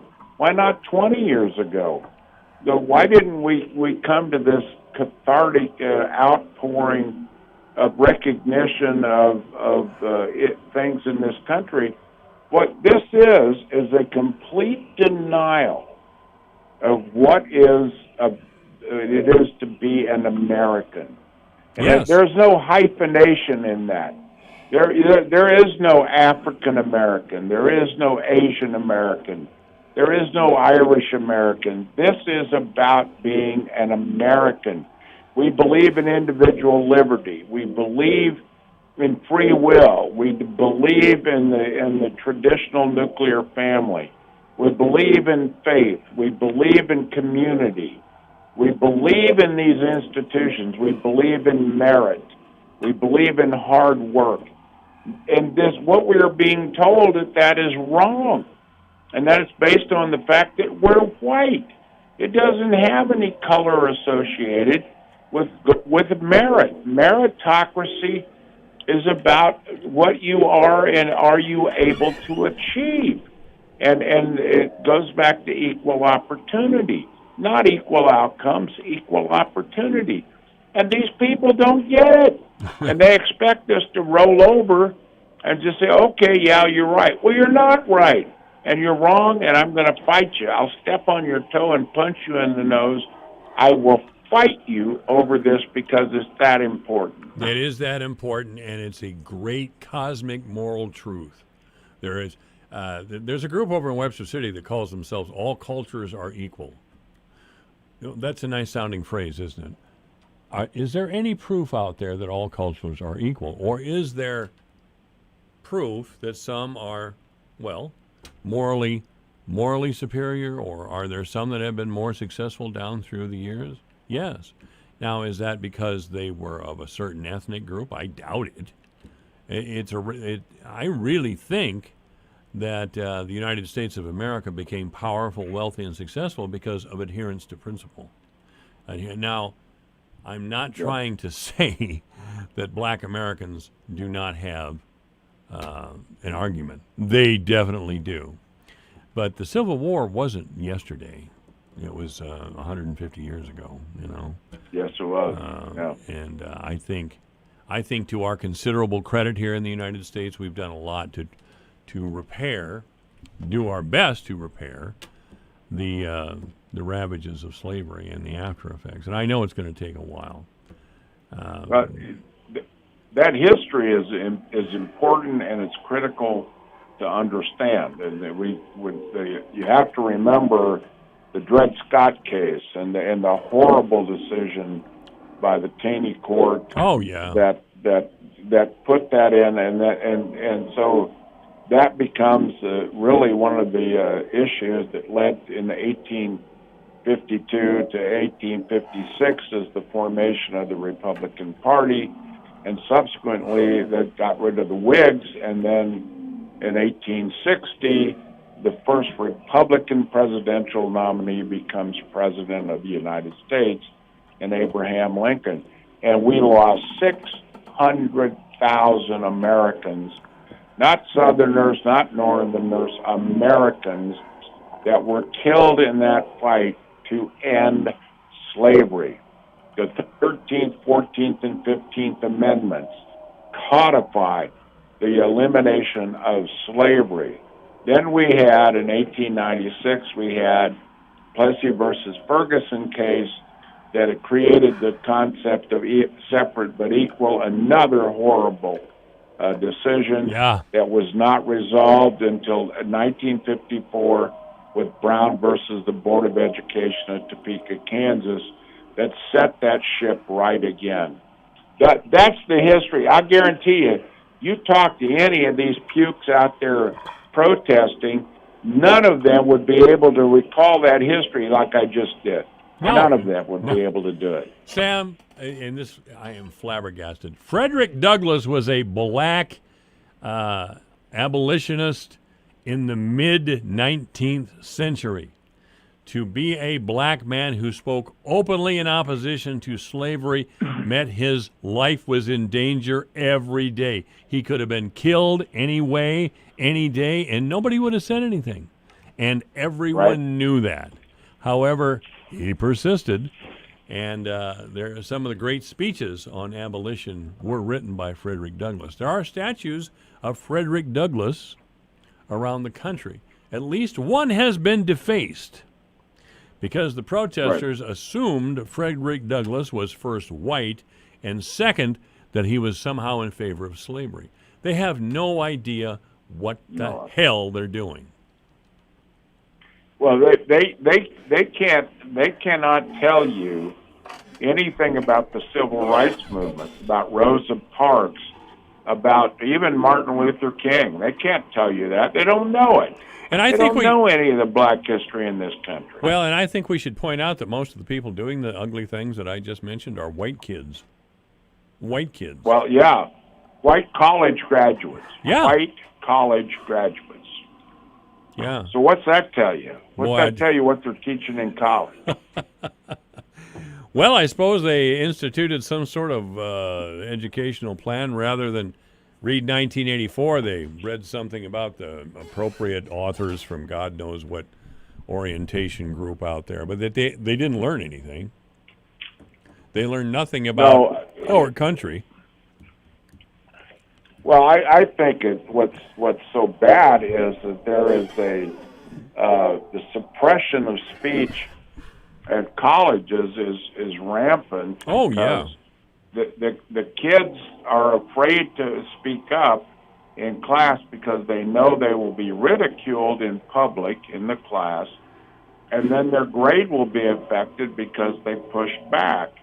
And so what happens is they don't say anything. And so there is no creation of intellectual diversity at all. These colleges have diversity statements that anyone could be proud of, but the one that they don't put in their diversity statement is intellectual diversity. They have everything else, but they don't talk about intellectual diversity, and it's not on the criteria of when they hire faculty to come and teach there or administrators.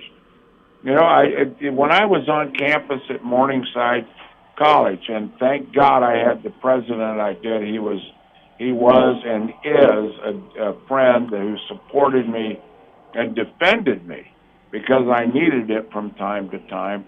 But, you know, not everybody has it. But I was the only visible conservative out of 83 faculty members on that campus. One out of 83. And that is, to me, is unconscionable, because look at the intellectual base that our students are getting. They're not getting the full. I never went into a class ever with the intention of letting my students know where I stood.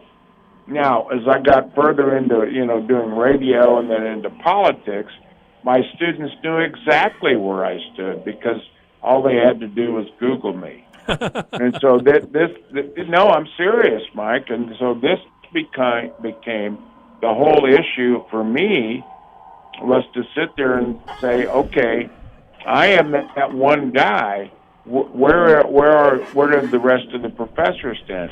And my students would come in and say, and they would clip off 5 or 6 professors that were openly hostile to anything that the kids would bring up that was not according to the leftist mantra. And it was sad. It was terrible. And I would go to those professors and I'd say, this is what I'm hearing. Is it true? And if they had any conscience about them, they would say, well, yes, and I better watch that. I said, yes, you better, because this is an issue. This is an issue. You need to understand you cannot do this. And so it was a battle, constant battle for the 10 years that I was in the classroom. So it was pretty remarkable. This comes from years and years of indoctrination. Yes. I not education, indoctrination. When did the indoctrination start, as far as you were concerned? I'd say about back in the late 60s. I think when we lost prayer in the schools, and then we started to see the influence of people like Bill Ayers and Bernadine Dorn when they came out of and they were teaching and education. This goes all the way back to John Dewey and the influence that he had on the colleges of education. You go to these colleges of education and you talk to young teachers today, it's hard to believe they were raised in the same country you and I were. Yeah. And it really is. I mean, it's fascinating to talk to them. And so you get to this point and you say, how in the world did this happen? Well, it became, I would say, in the late 60s, early 70s. So we've had 2 full generations of people that have been indoctrinated and not educated. I remember one of my teachers sitting on his desk when I was at high school. And he started out by saying, well, before we get started here, I'm just going to tell you what the problem is with these guys burning their draft cards. They got a brain the size of a BB. That was it. Then he moved on to the material at the time. He says, if your brain's as big as a BB, you go do that too in a year or two. When you get a draft number, you burn your draft card because you'll go to jail. And that doesn't make any sense to anybody. But I don't know. The Supreme Court, and I have been a critic of the Supreme Court the entire time I've had this radio program. The Supreme Court has no authority and no right to change our lives as it has over the many years. Yep. They simply do not. They do not enjoy that authority. And the reason that they do is cowardice on the part of our political leaders. When the gay rights decision, Congress, Congress especially wants to allow the Supreme Court to make a decision and then come to us and shrug and say, gee, I really tried to do something about your favorite issue, but, the court wouldn't let us. The court, what do you mean? Terry Branstad, when he was governor, sat in this office with me and called the Varnum decision an arrogant decision. And I asked the natural follow-up question, well, what are you going to do about it as an executive? Well, he gave me some baloney answer, rather, and I was very disappointed in the governor at the time. Right. But, no, he essentially shrugged. Well, that's the court. And what's really happening is his business supporters, and Terry Branstad had a lot of business supporters, all they really care about is the money. And they don't understand if the culture and population around them aren't a disciplined people, aren't a people who love the country and love the idea that we're a country of hope and prosperity. If we don't have that, they're not going to have the money. They're going to have chaos in the streets. Well, I guess they think they're going to go overseas with their money then. But, by that time it'll be too late. They can run, but they can't hide. This is just, again, cowardice. Cowardice. I mean, we know what the left is up to. Yeah. I agree. I agree 100%. I think you've got the right side picture on all of this. And I think that what's really sad is that we don't have any people who are ready to step up. And so I think that's one of our big challenges.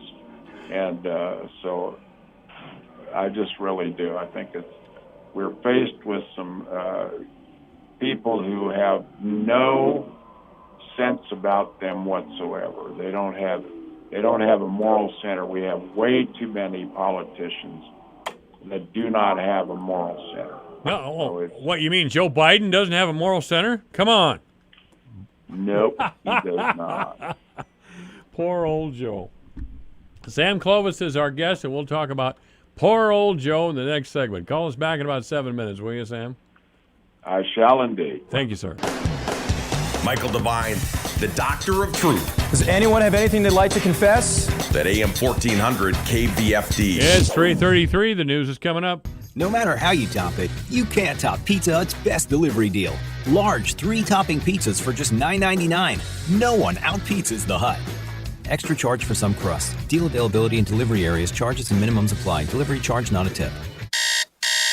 If every day feels like the last, put some flavor in it. Meet Church's new $5 Campfire Smokehouse Chicken. Crackling campfire flavor that's bold to the bone. Plus mashed potatoes and a biscuit. Church's, bringing that down-home flavor. Offer valid at participating locations. This is Robert Maddox of Hahn Roofing. Need a new roof? Just what are you looking for? Are you shopping for the cheapest bid and willing to cut corners on the most important part of your greatest asset, your home? When you force a contractor to cut costs, do you actually believe that he's cutting his profits? In most cases, you're going to get what you pay for. The cheapest material available, none of the old felt removed or the rotten wood replaced, cheap labor, and a warranty not worth the paper it's written on. Hahn Roofing may not be your cheapest bid, but if you're looking for a quality roof installed by a professional company, call Hahn Roofing. We remove every roof to the sheeting and inspect the deck. Then using Owens Corning's installation instructions, we reinstall your new roof. That's how we've earned our status as the platinum contractor for Owens Corning throughout Iowa and have the ability to offer you a lifetime limited warranty which covers the material with no depreciation for the life of your roof and our labor for 25 years. If Owens Corning can trust Hahn Roofing that much, then you can too. Call today for your free estimate, 515-573-7440. That's 515-573-7440.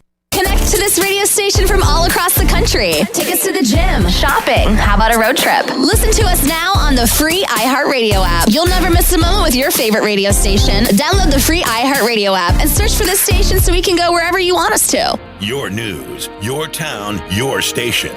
KVFD News when it breaks. With your KVFD News update, I'm Rob Jones.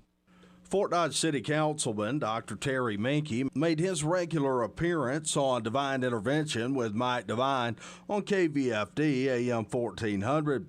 While on that program, Mankey talked about the new residential complex being built near the Fort Dodge Middle School, and he provided the latest update on the project. The site plan has been set. I think they're doing some engineering work. There's a low spot there. If you look, there's kind of some trees growing up. That's kind of a low wet spot. I know they're working on that. Mankey says that, like almost everything else, COVID-19 has played a part in delaying the progress. The intent was before the COVID thing hit that they were going to do that this spring, early summer, but now I think that's probably been pushed back to the fall. He then talked about when construction is expected to start on the new complex. Probably build during the winter. Those things go up fairly quickly. They've done a lot of them. That group out of Sioux Falls has built quite a few of them, so they've got a construction crew that'll come in and whip those up in a very short period of time. Back in the spring of this year, the Fort Dodge City Council voted to rezone that area of town to allow for the new development. The city of Fort Dodge released a statement Wednesday afternoon warning citizens of the area against scams that are being perpetrated after severe weather this past weekend. This past Saturday, the area had golf ball-sized hail.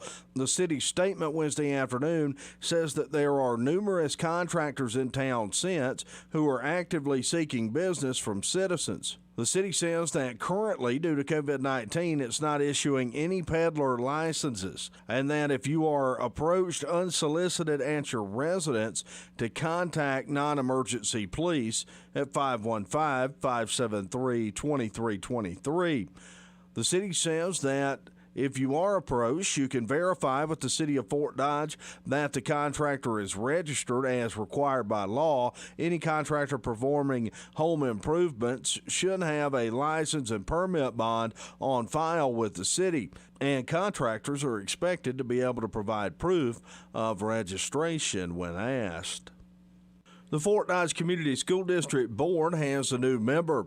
Dan Altman, the senior pastor at New Covenant Church, was appointed to the board during a special meeting earlier this week. Altman was appointed to fill the void left by Matt Wagner, who resigned last month after posting controversial comments on social media. For KVFD from the Jerry Sheeter Newsroom, I'm Rob Jones. Here's the AM 1400 KVFD weatherology forecast. Clear skies and quiet this afternoon with daytime highs approaching 85. Winds out of the south 5 to 10 miles per hour. Lows level off around 65. Tonight, mainly clear skies and quiet. Chance for scattered storms. Tomorrow, daytime highs approaching 89. Sunshine mixed with clouds at times. From the Weatherology Weather Center, I'm meteorologist Jennifer Wojcicki. Currently, it's 83. Here's a look at how the markets closed today. September corn up 4 cents at $3.30 1/4. December up 3 1/2 at $3.37 1/2. March corn up 3 1/4 at $3.47 3/4. May up 2 1/2 at $3.54 1/4. August soybeans up 7 1/4 at $8.93 1/2. September up 7 1/2 at $8.88 1/4. November up 8 1/4 at $8.91. January up 7 3/4 at $8.95. September wheat closed down 15 1/2 cents to end the day at $5.35 1/4. Soybean meal up $1.20 a ton at $2.87. August live cattle up $1.97 at $103.27. October up $2.05 at $106.60. August feeder cattle up $3.17 at $142.60. September up $3.20 at $142.75. August lean hogs up $3.50 at $53.65, and October up $2.40 at $51.82. I'm Dwayne Murley. There's been misinformation circulating about animal agriculture during the coronavirus pandemic. I'm Julie Harker with Healthy Living on Brownfield. More than 70 academics and organizations recently signed a letter to refute misinformation about animal ag and COVID-19. Emily Solis is communications specialist with the Animal Agriculture Alliance. It really was just to refute some of the claims that we've been hearing a lot, and that animal rights activists have really been driving this narrative that animal agriculture is supposedly to blame for the current pandemic, and we need to be going vegan and stop eating meat to limit or reduce the chances of this happening again. So that was really what prompted this letter to be written. She says animal rights activist groups have an agenda and are spreading misinformation to further that agenda. She says she wants people to know that. All of the research and all of the data related to coronavirus is really showing that it didn't come from any domesticated animals, any livestock or anything like that. It's primarily showing that it came from wild animals. So we're really trying to promote and push science, showing what the science says. Solis says livestock producers are working together during the pandemic to help feed hungry families and address food insecurity around the world. Leading academics across 4 continents joined U.S., Canadian, and international organizations to sign the open letter refuting misinformation about animal agriculture. I'm Julie Harker with Healthy Living on Brownfield. Imagine a generation. A generation of respect. Of acceptance. Of diversity. A generation that leads together. A generation that learns together. A generation that plays together. This is our generation. Special Olympics athletes are leading a revolution of inclusion. Proving we are better together. If inclusion is your thing, let us know. Sign the Inclusion Pledge at jointherevolution.org. Hi, I'm Brad Keselowski, driver number 2, Discount Tire Ford Mustang. If there's one thing I've learned after years on the track, it's that having the right amount of pressure in your tires can make or break performance. Properly inflated tires are essential to the health of your car and to keep you driving safely. Check your tire pressure once a month, especially before road trips, or stop by your neighborhood tire retailer for help. A message from the U.S. Tire Manufacturers Association. It's happening. In just days, Publishers Clearinghouse will be ready to award $7,000 a week for life. That's $7,000 a week, week after week, for life. Don't miss your last chance to win. Go to PCH.com and enter before it's too late. That's PCH.com. Better hurry if you want the next big winner to be you. Enter now at PCH.com. Entries due 8/26. No purchase necessary. Void where prohibited. Precision ag is complicated, but Premier Crop Systems gives you solutions that make sense for your operation. We know every agronomic decision has an economic impact, and we're about improving your farm profitability. We're an extension of your farm. Our advisors know and treat you like family, learning each year together. Be empowered to get the most out of your field through data-driven decisions. We want to meet your goals and help you increase efficiencies and maximize profits, because your success is our success. Contact Premier Crop Systems today at premiercrop.com. Michael Devine at AM 1400. In the name of justice and the American way of life. With 60 rounds of freedom. That's right. I have 60 rounds of freedom with me at all times. One of those rounds of freedom is Sam Clovis, who's on the air with us. How you doing, Sam? Doing great. How about you, Mike? Oh, I'm doing all. It's an honor to be on with you. Why, thank you, sir. And it's an honor to have you, of course. As you know, Sam, there has been a cry. An outcry, I should say, by some very dangerous radicals posing as mainstream to burn churches, especially Catholic churches in our country. As a matter of fact, around the world, that cry has been heeded. There are Catholic churches and churches of all types, by the way, being burned to the ground because they're symbols of oppression, racism, oppressing of women, on and on and on. And what do we hear from our political leaders and business leaders, Sam? Have you heard anything? Crickets. Yep.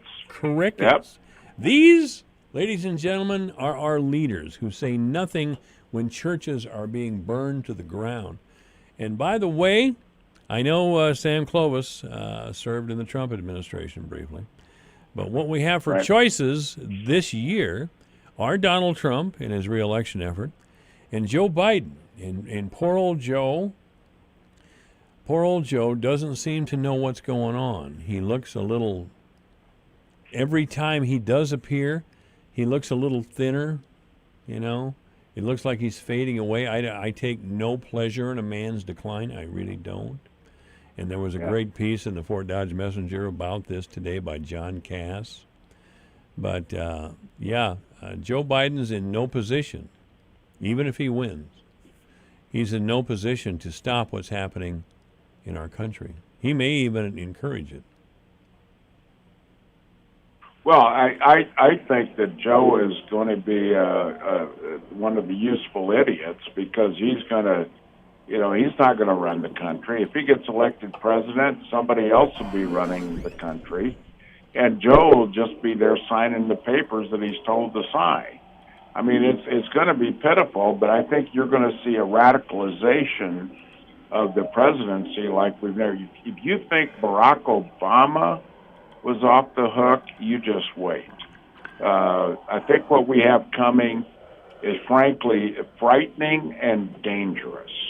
Yeah, and I think that it's dangerous to people like you and me, because I think that I truly believe that there will be a movement to, one, take all of our guns. That will be one of the first things they'll try to do. I think he's already said that he was going to turn gun control over to Beto O'Rourke.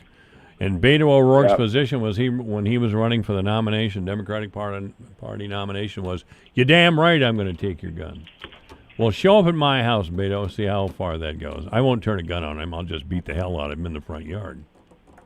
Did you see the statistic that said between April the 11th and I think it was the 1st of July, 8.5 million guns were sold in this country, most of them to first-time gun owners. Well, I don't blame him a bit. The threat to our individual liberty and safety is real.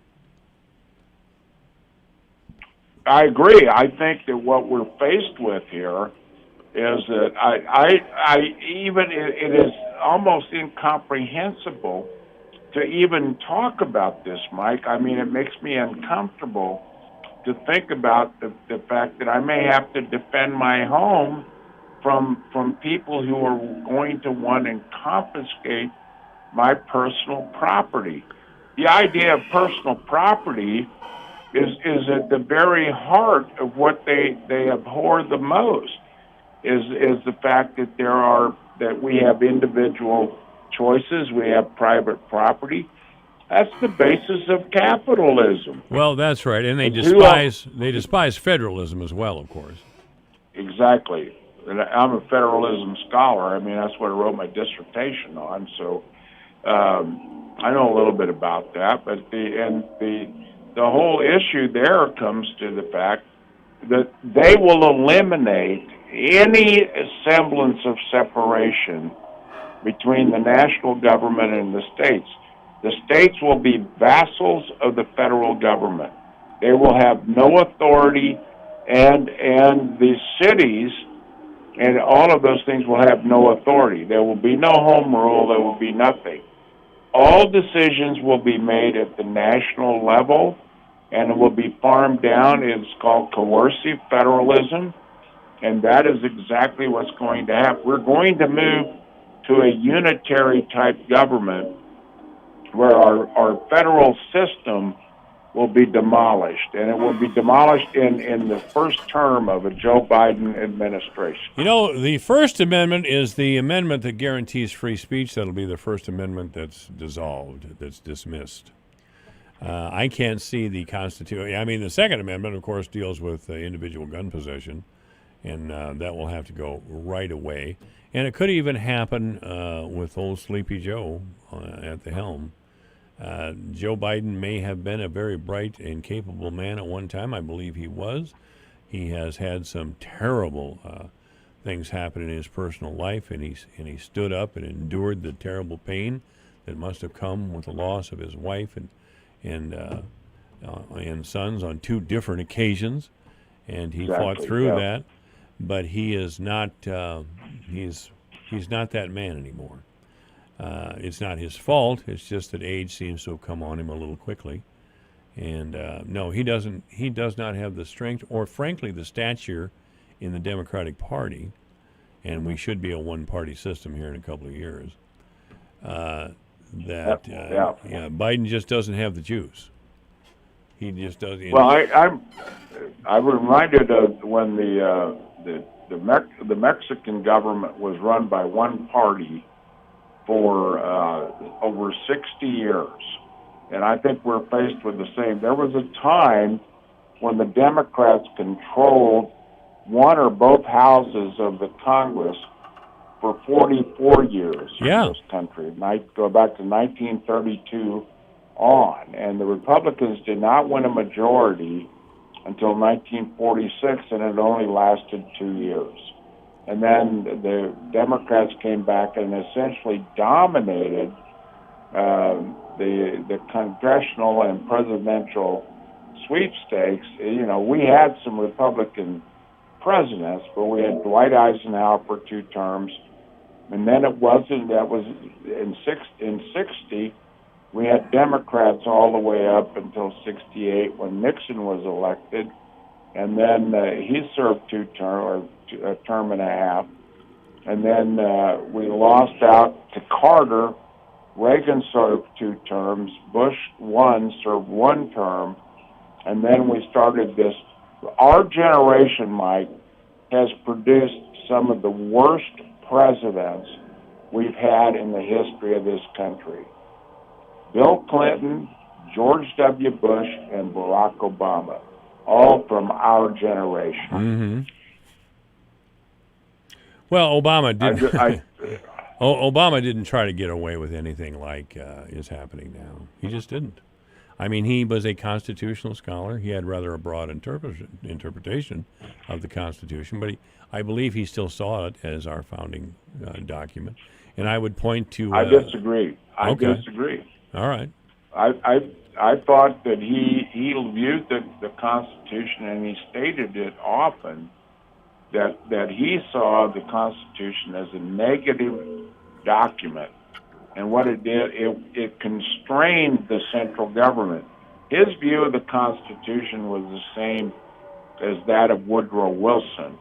And I think that's the only thing I would argue with you about there, is that I don't think Obama held the Constitution in the same regard that you might think he did. And that's just me. Well, the court comes into play with the DACA decision that Barack Obama said 18 times he had no authority under the Constitution to enact the DACA decision. That's the Dreamer decision that's so popular with the open borders crowd. He said it 18 times, I have no authority, but he was urged to do something because the Congress wasn't going to let him, and of course the Congress was evil, and it was right and correct to do something unconstitutional in order of a greater principle. So he enacted DACA. Trump tried to undo DACA, and the Supreme Court allowed DACA to stand because the court said Trump had to have a good reason to dismiss an executive order that the enactor of that order said he had no constitutional authority to enact in the first place. Now, I don't know what's happening on the Supreme Court, but that is some seriously twisted logic. Seriously twisted. Well, but it was written by the same guy that had the seriously twisted logic over Obamacare back in 2012. Yeah, Roberts. So same guy, and so I agree with you. The tortured language of those opinions were all authored by the same guy. Now, what does that tell you? That tells you how important a Trump administration is and a Republican Senate is, because Trump will have the opportunity, I think, to appoint maybe the next 3 justices onto the court. And if he's able to do that, we have an excellent chance of building a permanent conservative majority that will last for a generation. And that will mean that will mean we'll actually have to legislate, won't we?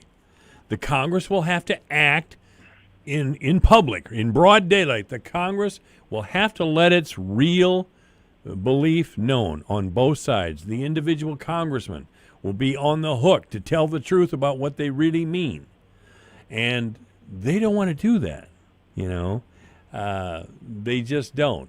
So I'm looking forward to Trump making these appointments because, Ruth Bader Ginsburg and Stephen Breyer are very, very old. And they certainly would probably be gone from the court in the next 4 years. And that would give Trump the opportunity to appoint real conservatives to the court. Well, that would put him at least 6 that would be conservative. Roberts would then, even if he didn't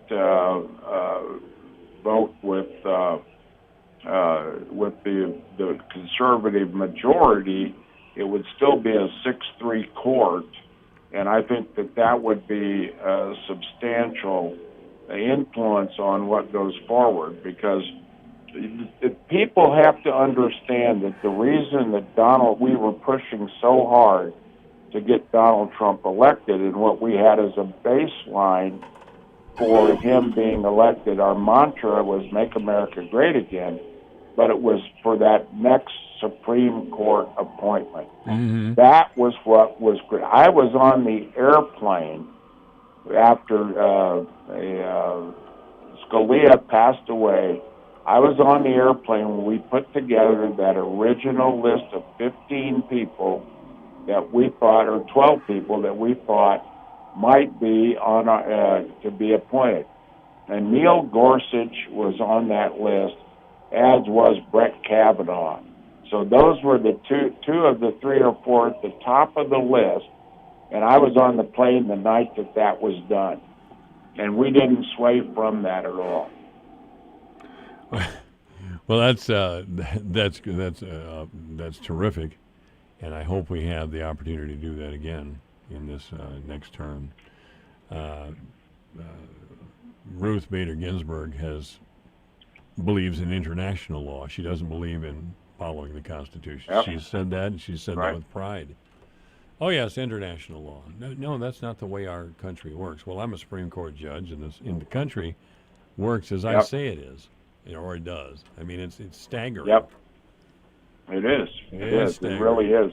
Sam Clovis has been our guest. Sam, I look forward to talking with you next week at 3:10. Where did the hour go? Thanks, Mike. Man, it really went. Thank you very much. Sam Clovis has been our guest. This is AM 1400 KVFD. At Fisher Investments, we do things differently, and other money managers don't understand why. Because our way works great for us. But it may not work for your clients. That's why Fisher Investments is a fiduciary, obligated to put clients first. It's the highest standard for a financial advisor. So, what do you provide? Cookie-cutter portfolios like the rest of us? No cookie-cutter portfolios here. Fisher Investments tailors portfolios to meet each client's goals and needs. But you do sell investments that earn you high commissions, right? And make commissions when you make trades for your clients? No, Fisher Investments doesn't sell any commission investment products, and we never earn commissions on trades. So what's in it for you? Fisher Investments fees are structured so we do better when our clients do better. When it comes to helping clients achieve a comfortable retirement, we're clearly different. Visit FisherInvestments.com to find out why investors like you switch to us. Fisher Investments, clearly different money management. Investments in securities involve the risk of loss. At Jim's Carpet One Floor and Home, we're here to help with a home project you've been waiting to do. And when you come in now, you can save up to $1,000 during our Save Big, Shop Small sale, and even with special financing available. Hi, this is Dean Sternberg with Jim's Carpet One. Come into Jim's Carpet One and find a perfect new floor for the way you live in a comfortable neighborhood setting. We're also ready to meet with you virtually, by private appointment, or in the comfort of your own home. Jim's Carpet One, we're back and excited to meet with you. Precision ag is complicated, but Premier Crop Systems gives you solutions that make sense for your operation. We know every agronomic decision has an economic impact, and we're about improving your farm profitability. We're an extension of your farm. Our advisors know and treat you like family, learning each year together. Be empowered to get the most out of your field through data-driven decisions. We want to meet your goals and help you increase efficiencies and maximize profits, because your success is our success. Contact Premier Crop Systems today at premiercrop.com. All right, it's 4 o'clock. Mayor Matt Bemrick will be on next. Thank you for listening. This is AM 1400 KVFD. Straight talk on life and money. This is the Dave Ramsey Show on the voice of Fort Dodge, AM 1400 KVFD, Fort Dodge. Continuing work on a vaccine. I'm Rich Dennison, Fox News. The Trump administration is optimistic that research into a possible coronavirus vaccine is progressing. White House Press Secretary Kayleigh McEnany telling reporters today one company is moving quickly to a final phase of testing. Moderna's vaccine candidate is showing promising signs. It produced a positive, neutral immune response among the 45 participants in the study. This is comparable to what we see in recovered patients. And the bottom line is that so far we are seeing exactly what you would hope to see in a vaccine. The Moderna vaccine candidate is about to begin its final phase of testing with 30,000 volunteers. Health and Human Services Chief Alex Azar says the administration hopes to have several million doses of a vaccine available to the public before the end of the year. U.S. coronavirus deaths now surpassing 137,000. The FBI now investigating yesterday's massive hack of Twitter. White House Press Secretary Kayleigh McEnany says the president's account was not affected. The president will remain on Twitter, but his account was secure and not jeopardized during these attacks. A number of high-profile accounts were hacked, including former President Obama, former Vice President Joe Biden, and Tesla CEO Elon Musk. Attorney General Bill Barr today saying China is now engaged in an aggressive campaign to build its global economic power and surpass the U.S. as the world's preeminent superpower. China is no longer hiding its strength, nor biding its time. From the perspective of its communist rulers, China's time has arrived. Barr adding that the U.S. has become overly reliant on Chinese goods and services, including face masks, medical gowns, and other protective equipment designed to curb the spread of coronavirus. U.S. stock indexes closing lower today. The Dow pushed down by losses in Boeing and Microsoft. America is listening to Fox News.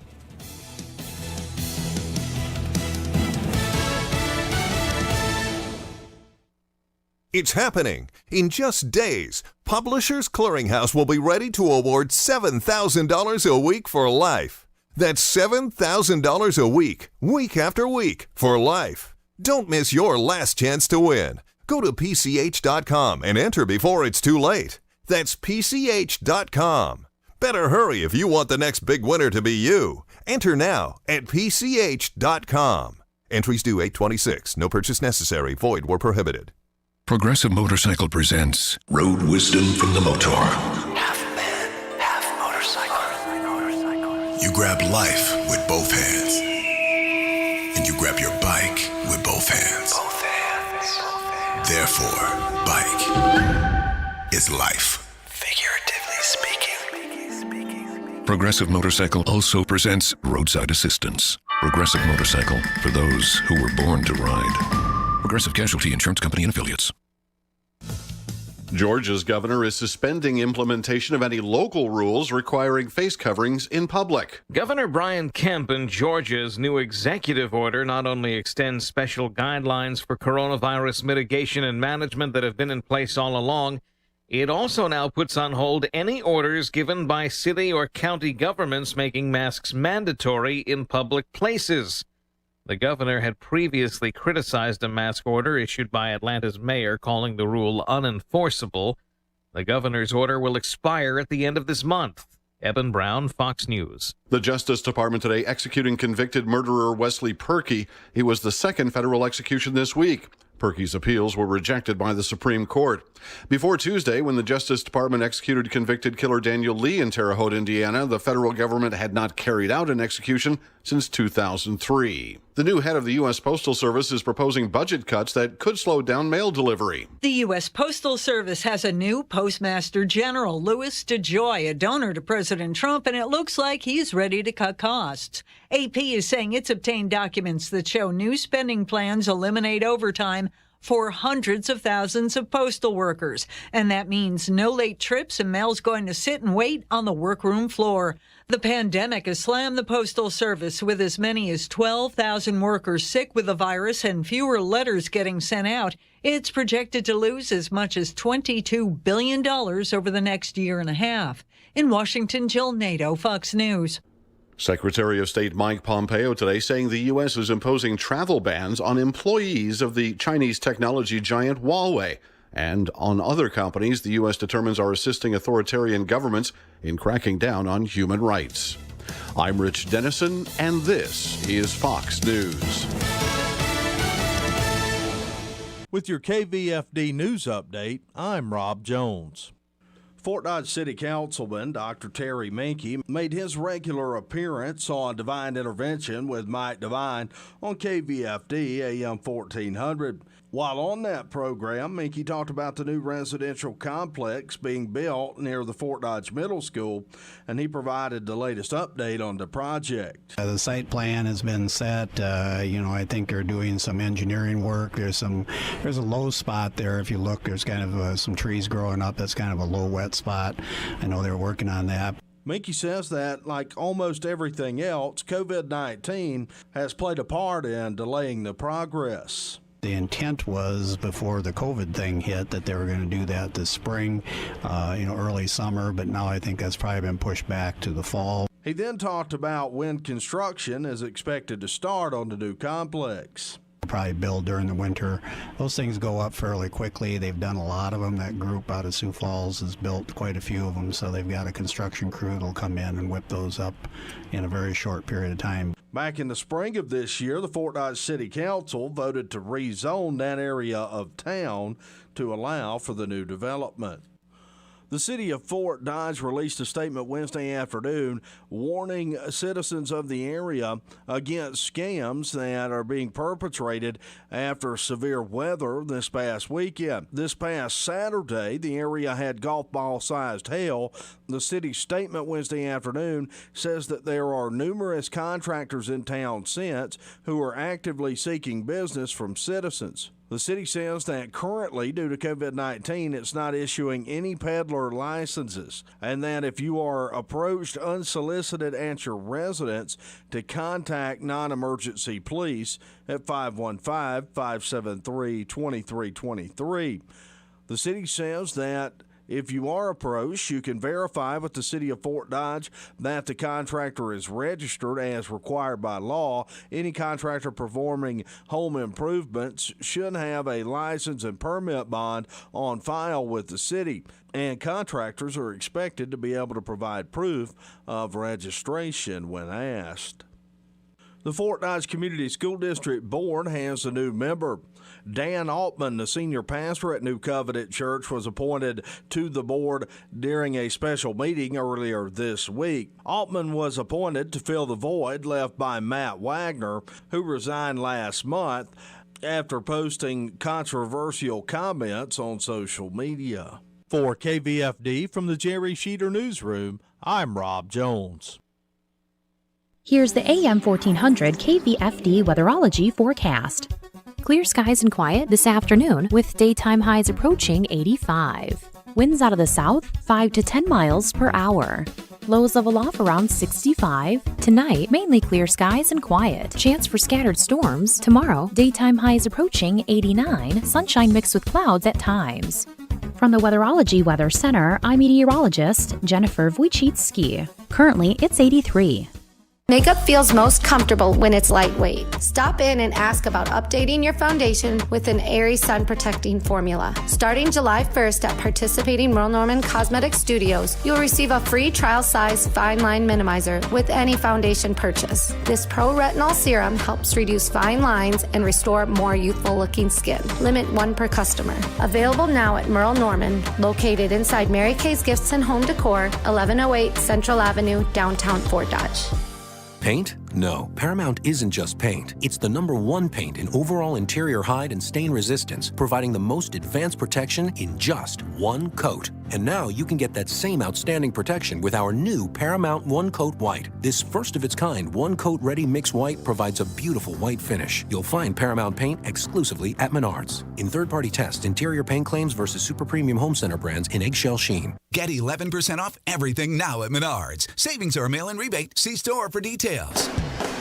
Michael Devine, the Doctor of Truth. Does anyone have anything they'd like to confess? At AM 1400 KVFD. All right, this is AM 1400 KVFD, the voice of Fort Dodge. I'm Michael Devine, and this is the time of the week that we have Mayor Matt Bemrick on air with us, and we're fortunate that he's in studio today, but it just works out better, that's all. It just works out better to have our guests in studio. So, Matt, what's up today? It was a busy day of work. How was your day? It's been a fairly busy day for me. It's been one of those weeks where I've been busy, but I've been productive. So there's nothing more frustrating. And how do you measure that? By the things I got done things that... Okay, so you feel accomplished. Yes, I do. In large. In the Doctor of Truth and all those things. The Doctor of Accomplishment. Doctor of Accomplishment. How do you measure a good day or a good week or a month? Well, I don't know. There's lots of different ways to measure things. Well, name a like couple. That. Well, I don't know. Things seem to be getting a little busier at work. I've been working on some projects, fairly good-sized projects, so that just kind of tells me that the forecast is looking a little better. The last couple of months have been kind of slow and a little gloomy here and there, and just not a lot of phone ringing and opportunity for bidding things. So that makes me feel good. And then with the city stuff, that's a never-ending roller coaster of accomplishment and unaccomplishment. It just depends on the topic. So how do you right now I feel quite accomplished about road work. Road work. Because I've gotten some complaints about how we have every intersection in town closed. So when people stop complaining about the roads and start complaining that we have too many of them closed, then I feel kind of good about it. Well, not that I want you to be inconvenienced, No. but it takes some energy to pick up the phone to complain about closing the roads. I think it takes a little more energy to complain about the roads being closed than it does about just the condition of them. So, well, I tried to go out to Active Health Chiropractic today because I go out there every Thursday, and I took off down 2nd Avenue North, and I thought, well, this is one day that I haven't tried to go down First South or Central Avenue or something. Yeah. Because those roads are blocked. But so I did make a mistake when I got to the area of Lefties down there. I decided to turn north and to see if that was a shorter route around the road construction to get no, because you run into more. I do. I ran into more. It was just one big pain in the butt. Yeah. So. Pardon our progress. Well, no, I'm not one who gets real upset about that. I get annoyed if I forget 3 days in a row. I've done that a couple of times where I started heading somewhere and I'm like, oh, this isn't the right way to go this. Yeah, I should have went over this way. I've been using 10th Avenue North a lot. So normally I always use the one-ways and use 2nd and even First South frequently to go from like our neighborhood out to the east side of town. And lately what I've been doing is I go down the one-way, I turn on 15th, and I go to 10th, and then I go out past the Dodgers courts and the stadium and past the middle school, and then I cut back over to like the Target and Hy-Vee and all that area. Okay. That seems to be working for me. That's working? Seems to be. We don't have anything closed yet in those areas. Well, I know where you live. They don't allow people like me in. It's kind of an exclusive area. But right. I don't know how you go. Well, I don't know. Maybe it makes more sense for where you are to go up to 10th Avenue and around that way. Well, I believe tomorrow, by the end of the day, First South and 15th will be open. First South and 15th? Yeah, right there by what you refer to often as the YMCA. Yeah, I do quite which often. is Fort Dodge Rec. But yeah, well, I still look for Big Bear out on the highway too. Big Bear hasn't been there since the 80s sometimes. Like from our neighborhood, from our area, it might be easiest to just go down 9th and hit First South and go up past Fairway and to go out to the east side. But right now I've been using 10th a lot. You know, we had and like when I'm going to Bemrick Electric, I just go to First Avenue North and go up First North to 21st and then turn to go to Bemrick, and we don't have any interruptions there because I can get down 7th, turn on 15th, go to First.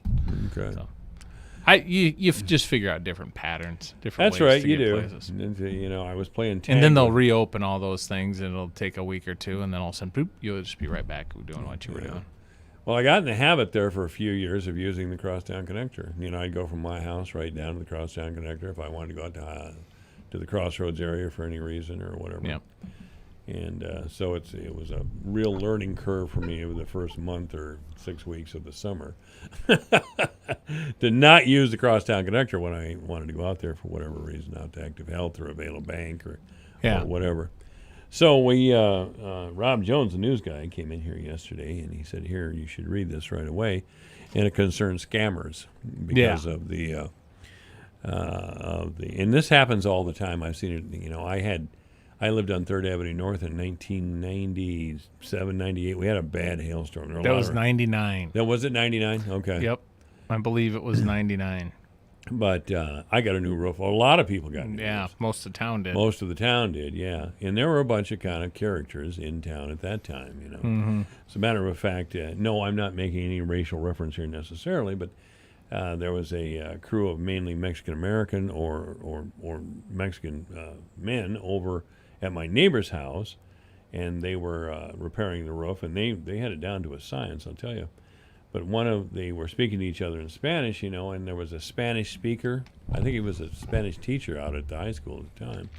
He said, "You know, those guys are talking about coming back and robbing your house." And about two days later, that's exactly what happened. They tried to break in, knock out the blocks of my basement to get down to the basement. But they made so much noise, I woke up and turned on the security lights downstairs. And I appeared in the front yard with my shotgun, so they took off. But they left their real long bar right in my driveway, their pry bar. So anyway, have we had a lot of situations? That's kind of a dramatic Well, I mean, example. the storm just hit.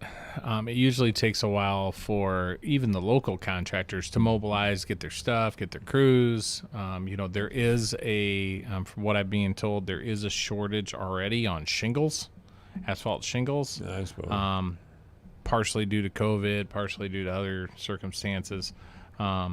The supplies are harder to get. I mean, trying to get green treated lumber right now is very difficult. I don't know if anybody's out there has been building a deck or anything, but from what I've been told, green treated lumber has been a hot commodity. Like there's hardly any out at Menards. Mm-hmm. I know Beiser's, where I normally buy lumber and stuff, they've even had some concerns about the quantity available because I guess there's a shortage, and I think it's related to COVID and plants being shut down periodically and different kind of outbreaks in different regions and areas causing some supply chain issues. And shingles supposedly are another one of those items that are going to be a supply chain issue. But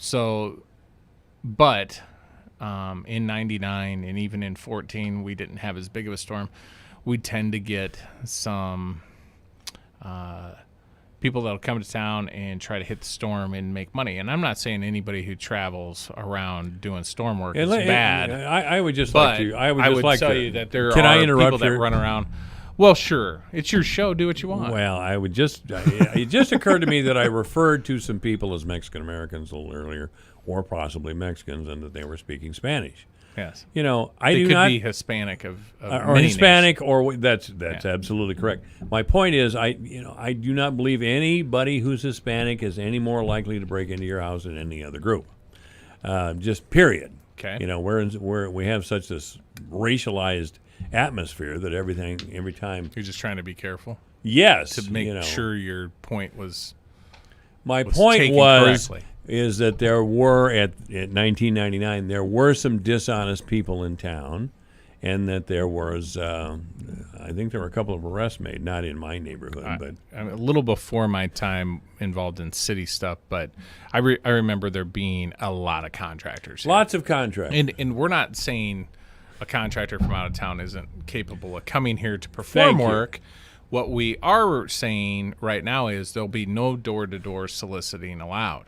And the reason of that is if they happen to knock on a door and somebody had COVID, or maybe not even knowing they have COVID, they give it to that guy because they spend a half an hour or whatever looking at the roof or talking it over or whatever. And then that guy could spread that all the way down that block and all the way down the next 6 blocks. He goes, it's just not a smart thing to do right now. So we've suspended any door-to-door solicitation. Now they can still market in the traditional ways, whether it be on your radio station or in the newspaper or a flyer or a mailer. But they just can't knock doors and say, hey, I want to know if I could give you an estimate on your roof. They can call and make an appointment and then take necessary precautions. But when you're raw knocking doors, you don't know what you're raw knocking into. There could be somebody in that house that's already socially isolated. You just don't know. So we're just saying right now, no door-to-door knocking. But if a contractor wants to come to town and they have the proper credentials, they're registered with the state of Iowa, they've proven their bond, they've proven they have work comp insurance, they can pull a City of Fort Dodge contractor's permit, and then they'll have to pull permits for each individual roof. They have to disclose whether or not they're doing it themselves or subcontracting it. If they're subcontracting that work, then they're required, that subcontractor is required to be licensed with the city and have the same credentials. It's all to protect the consumer. That's right. My concern is about the consumer in our community, our citizens of our community, not about the contractors. Well, we have elderly residents in town who could be taken advantage of. I mean, well, we have young people that could be taken advantage of. That's right, we do. But I suspect that a good talker could take advantage of anyone. Yeah. And no one should ask you to put money down to hold your spot. None of that nonsense. Don't sign blank contracts. Don't sign contracts with things that aren't fully filled out. Contracts should clearly name the business that's doing the work. If they're planning to subcontract it, it should list that subcontractor and all their identifying information. Should clearly outline the work to be performed, a price that's agreed upon. There should be no blank spaces that they tell you all those fill that part out later. None of that. It should be very clear, cut and dry. So buyer beware.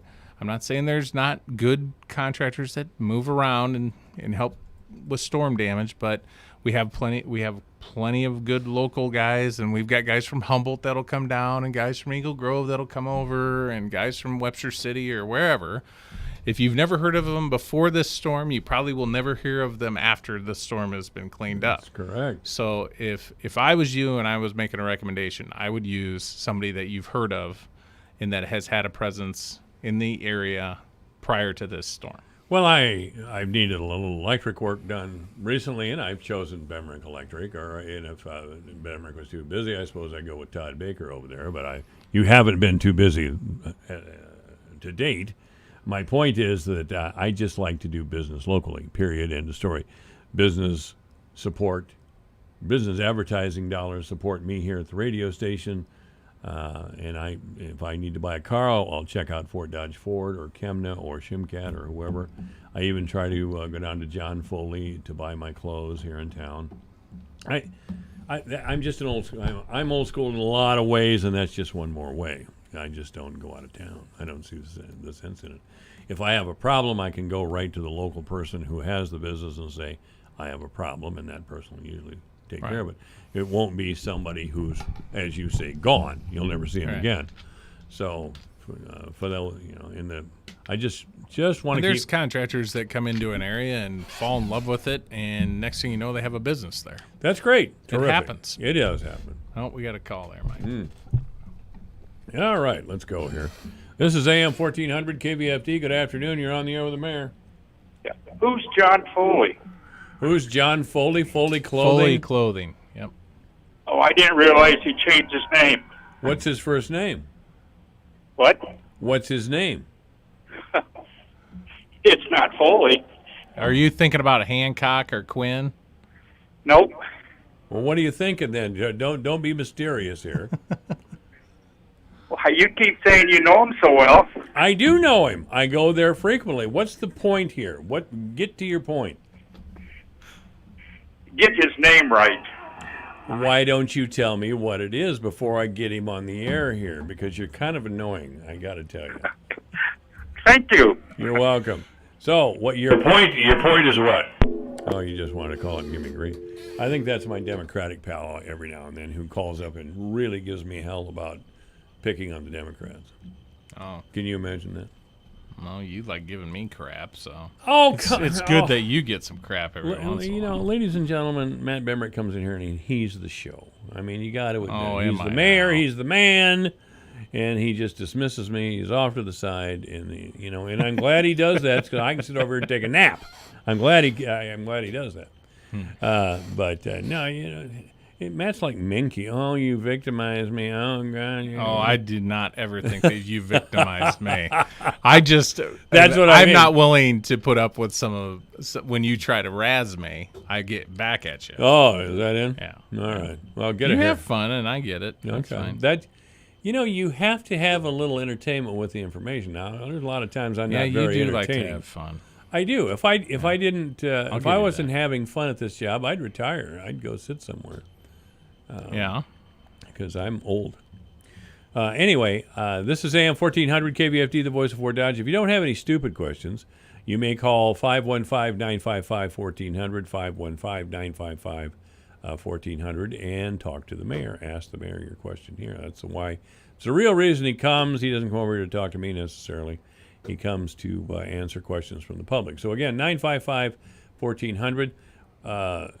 So I understand the city of Fort Dodge is reconsidering its marijuana laws, and I just want to know when I can, toke up a fatty right here in the studio. Well, it doesn't legalize it for you to just do it at will. It decriminalizes, and it currently, I believe, what the council approved on Monday simply directs staff to investigate what it would take to do so and what positives and negatives from doing so are out there. I didn't really understand that, to be honest with you. Now you're going to decriminalize marijuana. Well, decriminalizing basically means that we're not condoning the use, but we're saying that if there were some kind of ordinance written that decriminalized it, it would basically direct law enforcement that a small quantity for personal use would probably just be taken and destroyed, and there'd be no ticket or summons to appear issued with it. So would I be right? You wouldn't get arrested and taken to jail and put in jail until you appeared in front of a judge. You would just have it confiscated and it'd be destroyed. Okay. And then we'd tell you to go home. You just tell me to go home. Basically. Okay.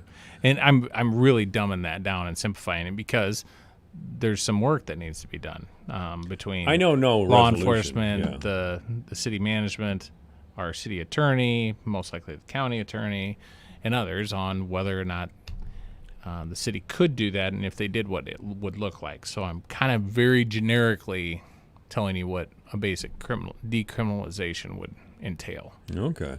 Well, I think we're headed for legalization in the country. Kim Reynolds is down there standing against it because she's kind of a redneck. But President Trump, for example, is in favor, and some key members of Congress are in favor of the legalization of marijuana. Well, they're probably in favor of the tax collecting abilities. You know it. Hey, I've told you that story before. Yeah, I know. My buddy out in Washington, when they legalized weed in Washington for recreational use, they realized $250 million the first year. Sure. They're not giving it back, man. Probably not. That's a lot of roads. That's a lot of school improvements. That's a lot of positive things. I mean, I really do compare this sort of prohibition to the prohibition on liquor that happened a number of years ago. Yeah, I mean, attitudes towards marijuana use and the last decade have changed dramatically. Yeah, they have. There was a group called NORML, the National Organization for the Reform of Marijuana Laws. When I was stationed in California in 1971, it seemed like there was a momentum at that time because there were so many. I was young then. There were so many potheads running around, but there's people who still see that as a gateway drug, and I keep telling everybody. Well, alcohol can be considered a gateway drug also. So, well, I mean, I get the perspective of of those that are for legalization. I get the perspective of people that tell me, yeah, but once legalization is slippery slope, because then the next thing is legalize this and then legalize that. It kind of depends on the mood of the culture within that time frame. That's right. And culturally, I would say most people that are under the age of 50 or even maybe 60 have just a different opinion about marijuana in general, and that's probably stems from the 60s and 70s. And yeah, I already now thought during the 80s, marijuana, everybody talked about crack cocaine, and then in the 90s it was heroin, and then the 2000s came along and it was still heroin, and you started mixing in all these kind of designer drugs, right, and different things. And, the field of illegal narcotics has just grown and grown, and that's kind of pushed marijuana to a lesser and lesser position. I used to love Nancy Reagan and get on television and say, just say no.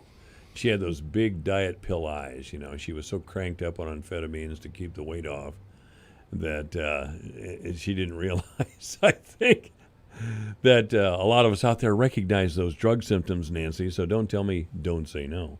Anyway, Matt Bermick is our guest. Mayor Matt Bermick is our guest. We're going to take a news break, and then we'll be back. Again, if you want to ask Mayor Bermick a question, it's 515-955-1400. Michael Devine, the Doctor of Truth. Does anyone have anything they'd like to confess? At AM 1400 KVFD. It's 4:31. The news is coming up in 30 seconds. Blue Ribbon, Pelham Waters, your water pro since 1949.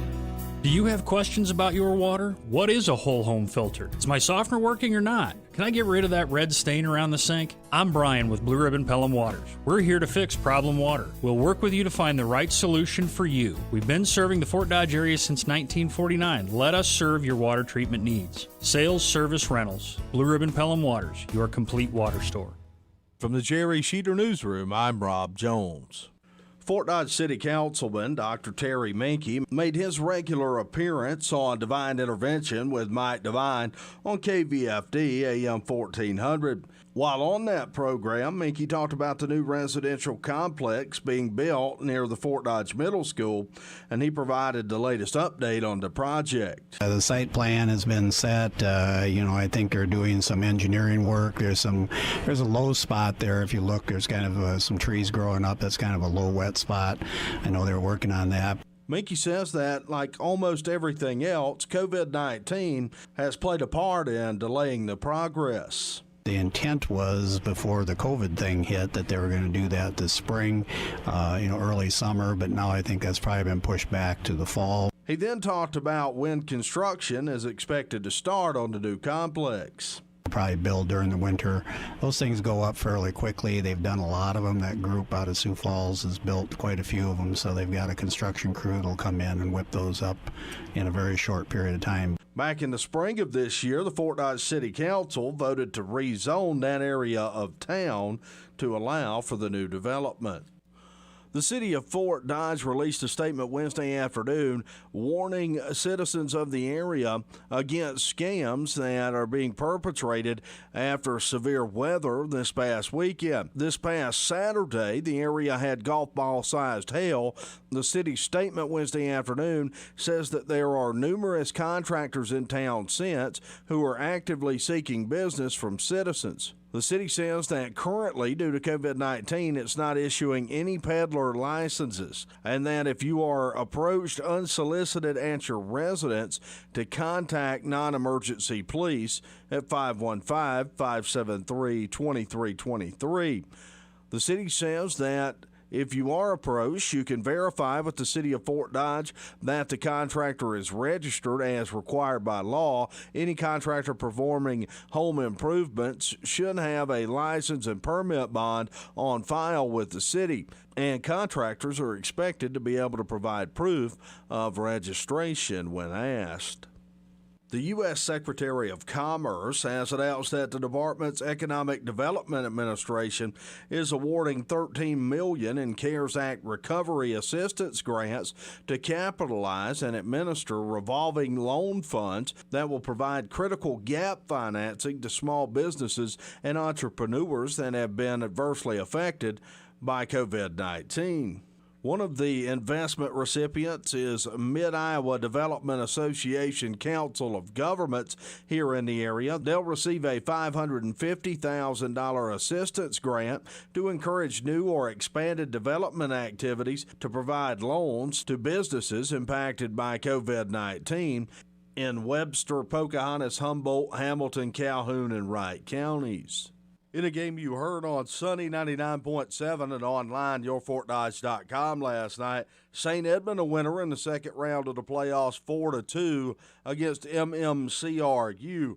Gales trailed 2-0 after the third inning when Ella Vrotny would come up and get them on the board. Home run for Vrotny. She hits it in the left field. It's now 2-1. Vrotny helping herself out with a one-out homer. Brian Peters on the call of the Vrotny home run, part of a 4-run fourth inning for the Gales. That would be all Vrotny would need in the circle. She would go the distance, allowing just 2 runs on 8 hits. Gales move on to Friday night. They'll take on traditional powerhouse Akron Westfield at 7 p.m. Softball playoffs from around the area. Algona 13-0 over Garner Hayfield Ventura in 3A. Humboldt over Southeast Valley 10-0 in 3A. 2A, Emmetsburg over East Sac County 11-1. Manson Northwest Webster 10-5 over Pocahontas area. And Ogden 12-0 over Clarion Goldfield Dow's in 2A. That's your Alpha Media News Update from the Jerry Sheeter Newsroom. I'm Rob Jones. This is AM 1400, KVFD, the voice for Dodge. It's 435, 84 degrees. In the weather forecast, sunny today, maybe 85 for a high. Overnight, some clouds, low 65. Tomorrow, little rain in the morning, otherwise sunny with a high of 90. That's right, 90. Saturday, sunny with a high of 95. Sunday, a slight chance of a thunderstorm, otherwise sunny with a high of 90. We're going to have a hot weekend. On Monday, a much better chance of a thunderstorm. Our high will be 80 on Monday. Tuesday, a chance of a thunderstorm, otherwise sunny, high 82. Wednesday, chance of rain, mostly sunny with a high of 84. So a hot weekend, but heading into next week, not so bad for this time of year. It's 84 degrees right now in Fort Dodge. The obituaries this hour brought to you by the historic Bruce Funeral Home at 923 First Avenue South, Fort Dodge. You may contact the historic Bruce Funeral Home by calling 515-576-5117 or www.brucesfuneralhome.com. Mr. Thomas Vincent of Badger has died at the age of 69. Thomas D. Vincent, 69, of Badger, died on Wednesday at his home. There will be a funeral service held for Mr. Thomas D. Vincent, again 69 when he died, and that'll be held at 2 o'clock in the afternoon Sunday at the Badger Lutheran Church. Obituaries this hour brought to you by the historic Bruce Funeral Home at 923 First Avenue South, Fort Dodge. You may contact the historic Bruce Funeral Home by calling 515-576-5117 or online at www.brucesfuneralhome.com. This is AM 1400 KVFD, the voice of Fort Dodge, 437. I'm Connell McShane. This is the Fox Business Report. Stocks finishing lower on continued concerns about the economic toll from the coronavirus pandemic. Among the laggards, tech companies as investors rotate out of momentum stocks. The Dow closing down 135 points, snapping a 4-session winning streak. The Nasdaq down 77, S&P 500 down 11. And after the closing bell, Netflix stock tanking after reporting financial results, beating Wall Street expectations on revenue but missing on earnings. The video streaming giant also adding more than expected subscribers, over 10 million globally amid shelter-in-place orders related to the coronavirus pandemic. Netflix also naming Ted Sarandos as longtime content chief as its co-CEO alongside its founder Reed Hastings. And shares of Amazon falling again after its recent run-up, with the e-commerce giant on track to snap its record 10-week winning streak. That's your Fox Business Report. I'm Carrie Barsky, invested in you. It's happening. In just days, Publishers Clearinghouse will be ready to award $7,000 a week for life. That's $7,000 a week after week, for life. Don't miss your last chance to win. Go to PCH.com and enter before it's too late. That's PCH.com. Better hurry if you want the next big winner to be you. Enter now at PCH.com. Entries due 8/26. No purchase necessary. Void where prohibited. This report is brought to you by LifeLock. If you're only monitoring your credit to help protect your identity, you could miss certain threats, like your info for sale on the dark web. Good thing there's LifeLock Identity Theft Protection. Get LifeLock now and save during their special summer sale. Go to LifeLock.com, use promo code RISK. Sale ends July 20th. The General Store is back. That's right, the General Store is open. Come shop the General Store every Tuesday through Saturday from 10 till 4. Stop into the General Store where you'll find tons of spring and summer clothes for the whole family. And remember, everything at the General Store is always tax-free, and all proceeds go toward helping people in our community. If you've been holding on to your donations, you can drop those off now too. Everyone at the General Store is looking forward to seeing you today. The General Store, 12 North 25th, Fort Dodge. Big news! David Horowitz's new book, Blitz, just hit the New York Times bestseller list. Blitz reveals the real agenda of Antifa and the secret billionaires out to stop President Trump. Mike Huckabee says if everyone read Blitz, Trump would win. You've seen David Horowitz on Newsmax TV. He predicts more attacks on Trump this summer. Get David Horowitz's new bestseller, Blitz, at bookstores. Or get the free offer and save $28. Call 800-NEWSMAX or go to blitz411.com. That's blitz411.com. Michael Devine at AM 1400. In the name of justice and the American way of life. With 60 rounds of freedom. That's right at all times. It's 4:40. Matt Bemrick is in the studio. Mayor Matt Bemrick is here. And if you have a question or comment for the mayor, it's 515-955-1400. Before we get caught up in anything, I think we should acknowledge that Fort Dodge is home to two great softball teams. Fort Dodge Dodgers are certainly a top team in the state. St. Edmund girls coming off a couple of pretty good games here in the last couple of days. We have some solid softball players. We do have good softball in Fort Dodge. Yeah, I'm sorry the baseball season didn't happen, but the softball girls are really showing some talent out there. They definitely are. Let's hope everybody can stay healthy and we don't have any more or have any run-ins with COVID and causing seasons to end or anything like that. So, what's the situation over at City Hall as far as COVID? Do we have to wear masks in City Hall, or what's the deal? I don't believe they're required, but they are suggested. We have a bunch of different guards up, and you still really can only have a meeting by appointment. They are trying to do most meetings virtually first, and if it can't be done virtually, then we use the council chambers and we use social distancing, those kind of things. Okay. Who makes that decision? Is that you or Feerick? Feerick. Feerick does? He runs the day-to-day. Yeah, so if we had to wear masks in City Hall, it would be Feerick's decision. The council could direct that people to wear masks. Right. They could tell David, hey, we want you to do this. Or David could enforce it and say, I just think it's a good idea that we do it. Yeah, it's not that big a deal. I was just curious. I think a lot of people, I don't have a mask on right now. We're on the radio, and you and I are probably about 6 foot apart. Mm-hmm. But I was just at Hy-Vee a little bit earlier and wore a mask. I wore a mask pretty much any store I've been in the last week or so. I tried. I have two. I don't like wearing them. I'll tell you that. I don't like them at all. I can't breathe. They fog my glasses up. Oh, all of that. I went over to Rush here, that women's clothing place, and they had masks with. Are you getting a new pair of leggings? No, shoes, high heels. No, Chris Patrick was in here, and she was wearing a mask with a ventilator. Oh. And I asked her where she got it, and she told me, so I went over there and got one. And I thought that would help just a little bit, especially if you wear glasses. Masks are a big pain in the butt. I can't go into Daniel Pharmacy without a mask. They won't allow it. Yeah, that's fine. Protecting that again, that's up to that private, property. That's a business that's saying, hey, to protect our employees, to protect you as a patron of this business, we think it's smart you wear them. And if you don't want to wear one, you don't have to patronize that business. You sure don't.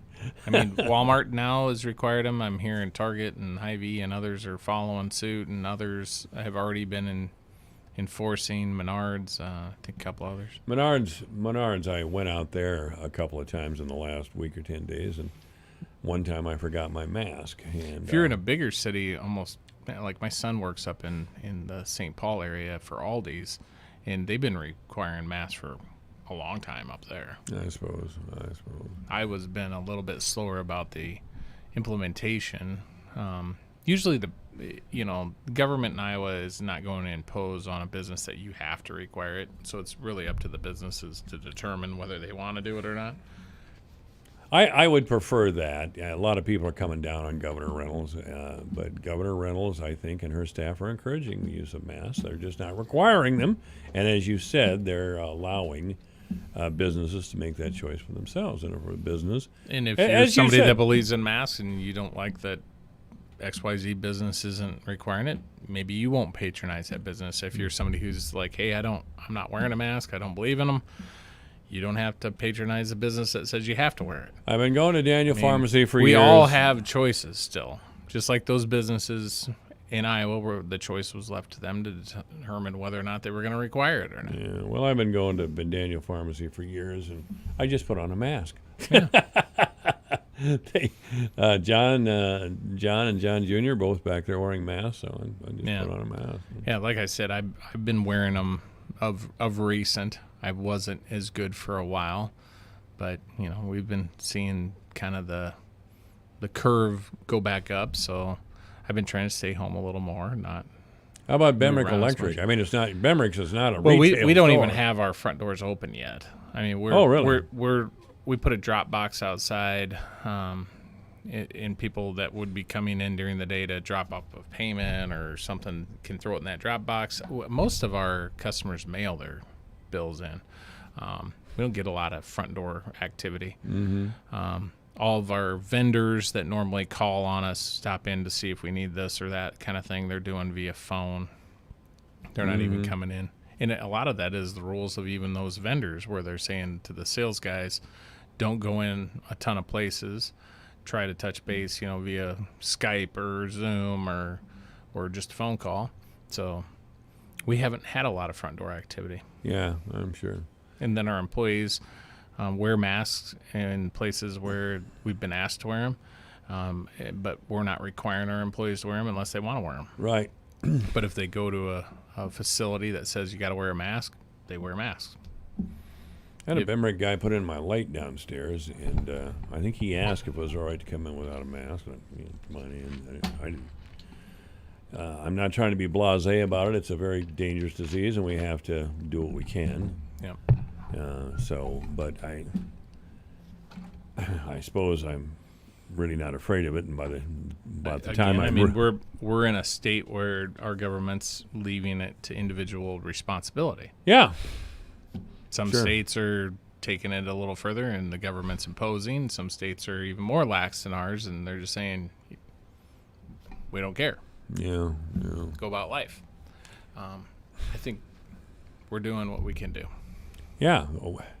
I wish there was something else we could do, but that's neither here nor there. Well, until we have a vaccine, we're going to live in a world. In a very with weird a world. Strange twist to it. Yeah. Gosh, I hate to see that Cyclone game, Hawkeye Cyclone game go by the wayside. Oh, you're probably... It'll be fine. You would have lost anyways. I would have lost? Yeah, I'm looking at your Iowa State hat sitting over there. You know why I wear that Iowa State hat? Because it's comfortable. So you feel like you fit in? Yeah, no. I just wear it because I'm comfortable. You are a fan of many colors. I mean, you'll wear the gold and crimson, and then you'll switch to the black and gold, and then you'll get the purple and the gold. You and I's here representing. I'm kind of a weirdo like that too. I'll root for any of them as long as they're. If any of them are playing the Hawkeyes, I'm rooting for the Hawkeyes. But if they're playing anybody else, I want any team in the state of Iowa to win it. I'll usually, during the Iowa State game, I'll usually root for the underdog. Iowa State was the underdog at first, and they racked up a bunch of victories. I can't help but root for Drake basketball when Drake plays anybody, though, because you just got to kind of love this. Here's this school that's like way smaller than these big universities. Yeah. And sometimes they'll whoop up on them. Yeah. Because they kind of, Iowa and Iowa State have kind of looked past them, you and I, here's an easy W. Let's just go to Des Moines and kick some Bulldog butt. And then they get down there and they don't have them. Yeah, that's right. Yeah. I was having a conversation with Nevin. Not often, but it happens. Yeah, that's right. Nevin Mulholland and Randy Kuhlman. We were in here last Friday, and by the way, Nevin and Randy will be in again tomorrow. We'll talk some sports, but those two were telling me about, and I was reminded of when Drake had football, and Drake had a good little football team. Mm-hmm. But the university couldn't sustain the football program, so they dropped football. I'm just afraid they might do that at UNI, you know. Oh, that would stink. That would really stink because Farley and his bunch over there have really done a great job, and they have a solid wrestling group over there. A couple of Fort Dodge kids wrestle for them over there. Solid basketball team. Went to the final 8. The Lara boys wrestle over there, and isn't Teskey over there? Teskey's over there too. now. Yeah. I think he had to sit out a year, but yeah. But yeah, he's going to be wrestling, and I don't know how Tristan's done over there. I think the younger one, there's Tristan, and then there's I can't think of the younger boy's name. Good kids, both of them. But I think the younger boy has had health problems. He hasn't been able to wrestle. I think. Anyway, don't take my word for it. That's just something I heard some time ago. Matt Bemrick is our guest today on 1400 KVFD, the voice of Fort Dodge. We have a housing development going up over by the school or by the high school or Duncombe School. Are you talking about the apartment complexes? Yeah, right. Yeah, that's just southwest of the middle school. Southwest of the, okay, so it's out there. All right. How many apartments are going in out there? Got it. It's quite a few. It's going to be a phased project, so I think they're building like 2 of the units, and then once those get open, then they would expand based on how people receive them and want to move into them and stuff. So is this a mixed type thing? In other words, you have condos and apartments? No, I think this is all apartments. Gosh, I think. 2 and I think there's 1, 2, and 3 bedroom apartments. It just amazes me the demand. Right. It amazes me the demand for apartments. I don't know. A lot of employers we hear from say, people that move here really struggle with finding apartments to rent. Like they might be able to find a house or a duplex, but there's just not a lot of apartment living. Because the ones we have are generally always full. Yeah. Did we get, what is that, Windstone? Not Windstone, that's out by the highway, but out by the Village Inn, we had that housing development. Williams Bend, that's still progressing forward. Okay. They had some apartments slated at one time in that, and I think they pumped the brakes on the apartments, and they're concentrating on the houses. Okay. So some of the developers, some of the original developers are still in the mix, and a few of them kind of sold out to those, and I think they got some other people involved too now that weren't involved before. So. Okay. Yeah. There's still a group working on those. Jimmy's still in there, right? Swinging with both hands? Kesterson built his group. He's already there's done. There's a bunch of guys in that group. They built that stub street off Williams Drive, and then they built all those condos back in there, those townhomes, and those are all done. Their part of the development's done. Jim's an original guy. And then McCarville's got the ones that kind of wrap off of Williams and go back towards Village Inn. I think he's got 1, maybe 2 lots left where he's going to continue to build. Where's the Bemrick development at? Don't have one. The Divine development is a new bathroom in my basement. That's I'm working on some crown molding and some baseboard in my house. So. Are you? Yeah, that's about the extent of my development. I shouldn't say I'm working on it. I've got a friend who's a rather skilled carpenter that's working on it. So we got a Bemrick boy graduating from school this year. Yeah, he did graduate. He's already Jackson. done. Yep, all done. God, that's right. It's the middle of July, for God's sake. What's Jackson going to do? He was going to go to Kirkwood, but I think he's decided he's going to stay here in Fort Dodge now and maybe go to Iowa Central. He doesn't know yet. But he just started working down at Old Boston's. He didn't like the online learning that he had to finish the school year with. It just isn't his cup of tea. He likes classrooms. So he said, you know what, Dad, I think I'm going to take this first semester of my freshman year and just cash it out to COVID and work for a while, and hopefully by spring he can go to campus somewhere. Whether it's here or Kirkwood or wherever he decides. Me and a lot of other parents some years ago, we didn't think sending Fort Dodge kids to Iowa Central was the best way to go because they get caught up in their teenage life. Their friends were still here. Some of the friends that they had in school were now at Iowa Central, and they wouldn't take school seriously. That's what we were. Yeah, I mean, I've heard that argument. I think Iowa Central has done a good job of trying to get local students that go there to buy into that college life and that you know things are changing in your lifestyle. So, I think over the years that philosophy was there.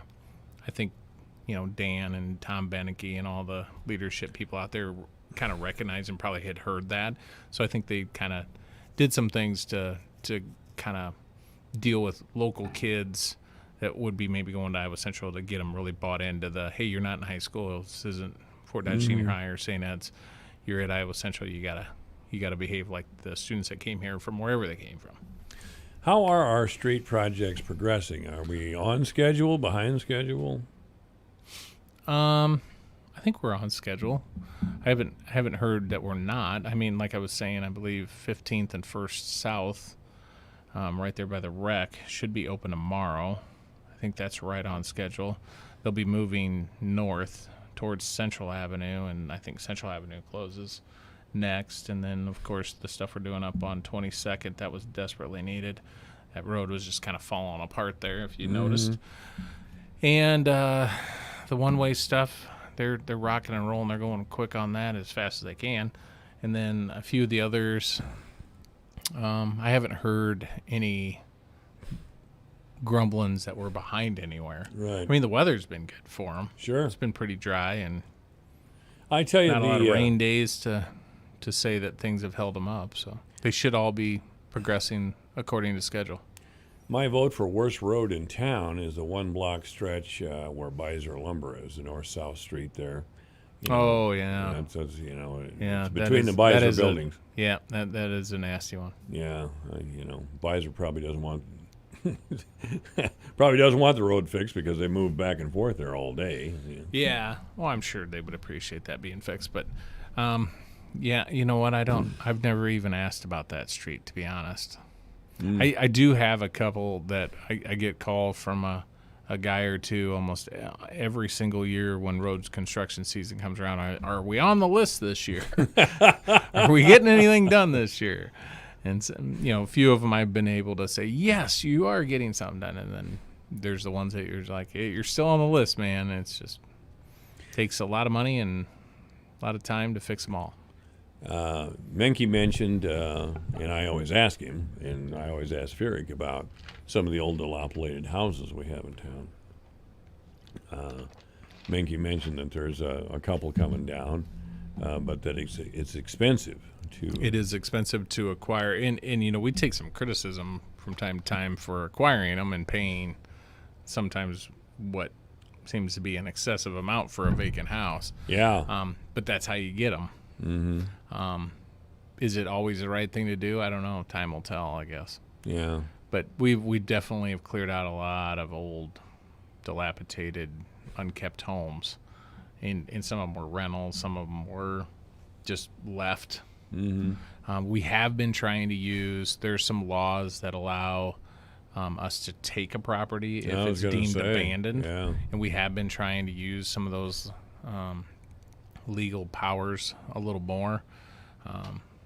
It just depends on whether or not it can be condemned, and if it fits the legal criteria as abandoned. Yeah. Did we ever knock down the Doan house or not? Where Bill Doan? The what? Bill Doan when he lived down on South 15th Street. Yeah, I think that's down. That's gone. I'm pretty sure. After he passed away, I mean that house just went down the tube. It sat there for quite a while. Yeah. Just birds and everything other animal you could imagine flying in and out of there and Yeah. crawling in and out. Yeah. There's a few others like that around the community that I'll get calls about, and the weird thing is somebody might own that, and we post it or notify them, and next thing you know they're over there putting boards up or trying to fix things, and sure they own it, they aren't taking care of it, but they'll wait until we call before they'll make even a $10 repair to it. So that's too bad. It's just the way some people function. I guess so. Well, I wouldn't want to own something like that, if I didn't have plans to restore it or do something to it, I'd try to get rid of it. Well, get what you can out of it and move on. But some people just hold on to property for whatever reason they hold on to it for. Think it's going to increase in value. I don't know. Maybe.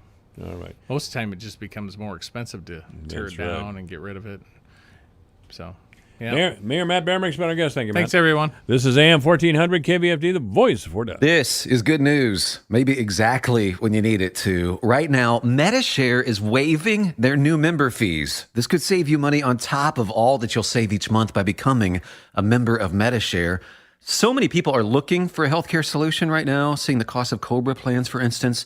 And MediShare is the affordable alternative to health insurance. The typical family saves $500 a month, but you might save even more.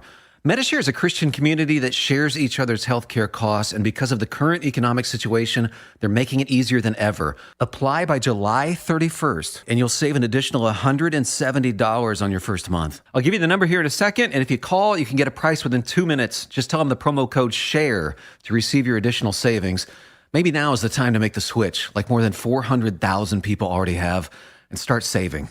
Here it is. Call 855-51-BIBLE. That's 855-51-BIBLE. 855-51-BIBLE. Okay, I want to thank my guest today, Matt Bamrick, of course, and Sam Clovis. Mike Owen, hey, thank you for listening. It's been 5 o'clock. This is Dave Graveline. Be sure to listen to Into Tomorrow right here on the voice of Fort Dodge, AM 1400 KVFD, Fort Dodge. Staying on message, I'm Lisa Lacera, Fox News. The White House continues to push for all schools to open for in-person learning this fall. We really would like to see schools open. As has been clear, we don't think our children should be locked up at home with devastating consequences when it's perfectly safe for them to go to school, as emphasized by many medical experts. Press Secretary Kayleigh McEnany, but one state that is seeing a rise in cases of COVID-19 is saying not so fast. More and more school districts in California say they are not going back to the classroom next month. First, it was Los Angeles and San Diego. Now San Francisco's district says they're going to begin the school year with distance learning as well. And a handful of other Bay Area districts, including Oakland and Berkeley, have already committed to that. San Francisco superintendent says they hope to offer a combination of in-person and distance learning at some point. In the meantime, they say they're trying to obtain more technology to give students. While the governor has reclosed several businesses, he says schools are up to individual districts. President Trump has said federal school funding may be at stake for the schools that do not reopen.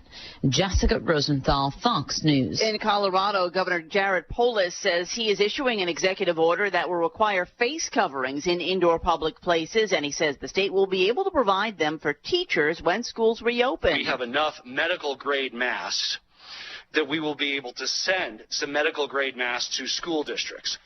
We will be able to help school districts meet the needs of their teachers. We're going to be able to get at least one mask per week for teachers. Mandate, but he changed his mind as cases of the virus continue to rise. More than 38,000 people have tested positive for the virus in Colorado. Wall Street at the closed markets ending the day lower. The Dow lost 135, the Nasdaq off 76, the S&P minus 10 points. America is listening to Fox News.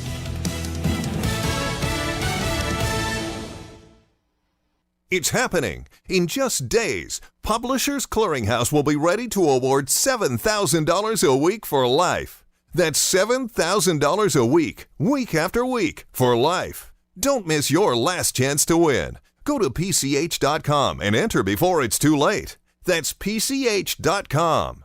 Better hurry if you want the next big winner to be you. Enter now at PCH.com. Entries due 8/26. No purchase necessary. Void where prohibited. Ahoy! Ahoy! Yoo-hoo! Ahoy! Ahoy!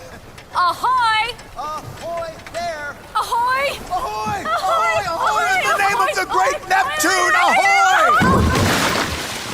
The tides can turn quick on the water. Progressive's boat insurance has you covered with basic plans starting at $100 a year. Quote today at Progressive.com. Progressive Casualty Insurance Company and Affiliates. Annual premium for a basic liability policy. With your KVFD News Update, I'm Rob Jones. Fort Dodge City Councilman Dr. Terry Minke made his regular appearance on Divine Intervention with Mike Devine on KVFD-AM 1400. While on that program, Minky talked about the new residential complex being built near the Fort Dodge Middle School, and he provided the latest update on the project. The site plan has been set. I think they're doing some engineering work. There's a low spot there. If you look, there's kind of some trees growing up. That's kind of a low wet spot. I know they're working on that. Minky says that, like almost everything else, COVID-19 has played a part in delaying the progress. The intent was before the COVID thing hit that they were going to do that this spring, early summer, but now I think that's probably been pushed back to the fall. He then talked about when construction is expected to start on the new complex. Probably build during the winter. Those things go up fairly quickly. They've done a lot of them. That group out of Sioux Falls has built quite a few of them, so they've got a construction crew that'll come in and whip those up in a very short period of time. Back in the spring of this year, the Fort Dodge City Council voted to rezone that area of town to allow for the new development. The city of Fort Dodge released a statement Wednesday afternoon warning citizens of the area against scams that are being perpetrated after severe weather this past weekend. This past Saturday, the area had golf ball-sized hail. The city's statement Wednesday afternoon says that there are numerous contractors in town since who are actively seeking business from citizens. The city says that currently, due to COVID-19, it's not issuing any peddler licenses, and that if you are approached unsolicited at your residence, to contact non-emergency police at 515-573-2323. The city says that if you are approached, you can verify with the city of Fort Dodge that the contractor is registered as required by law. Any contractor performing home improvements should have a license and permit bond on file with the city, and contractors are expected to be able to provide proof of registration when asked. The Fort Dodge Community School District Board has a new member. Dan Altman, the senior pastor at New Covenant Church, was appointed to the board during a special meeting earlier this week. Altman was appointed to fill the void left by Matt Wagner, who resigned last month after posting controversial comments on social media. For KVFD from the Jerry Sheeter Newsroom, I'm Rob Jones. Here's the AM 1400 KVFD weatherology forecast. Mainly clear tonight with lows around 65. Winds out of the south.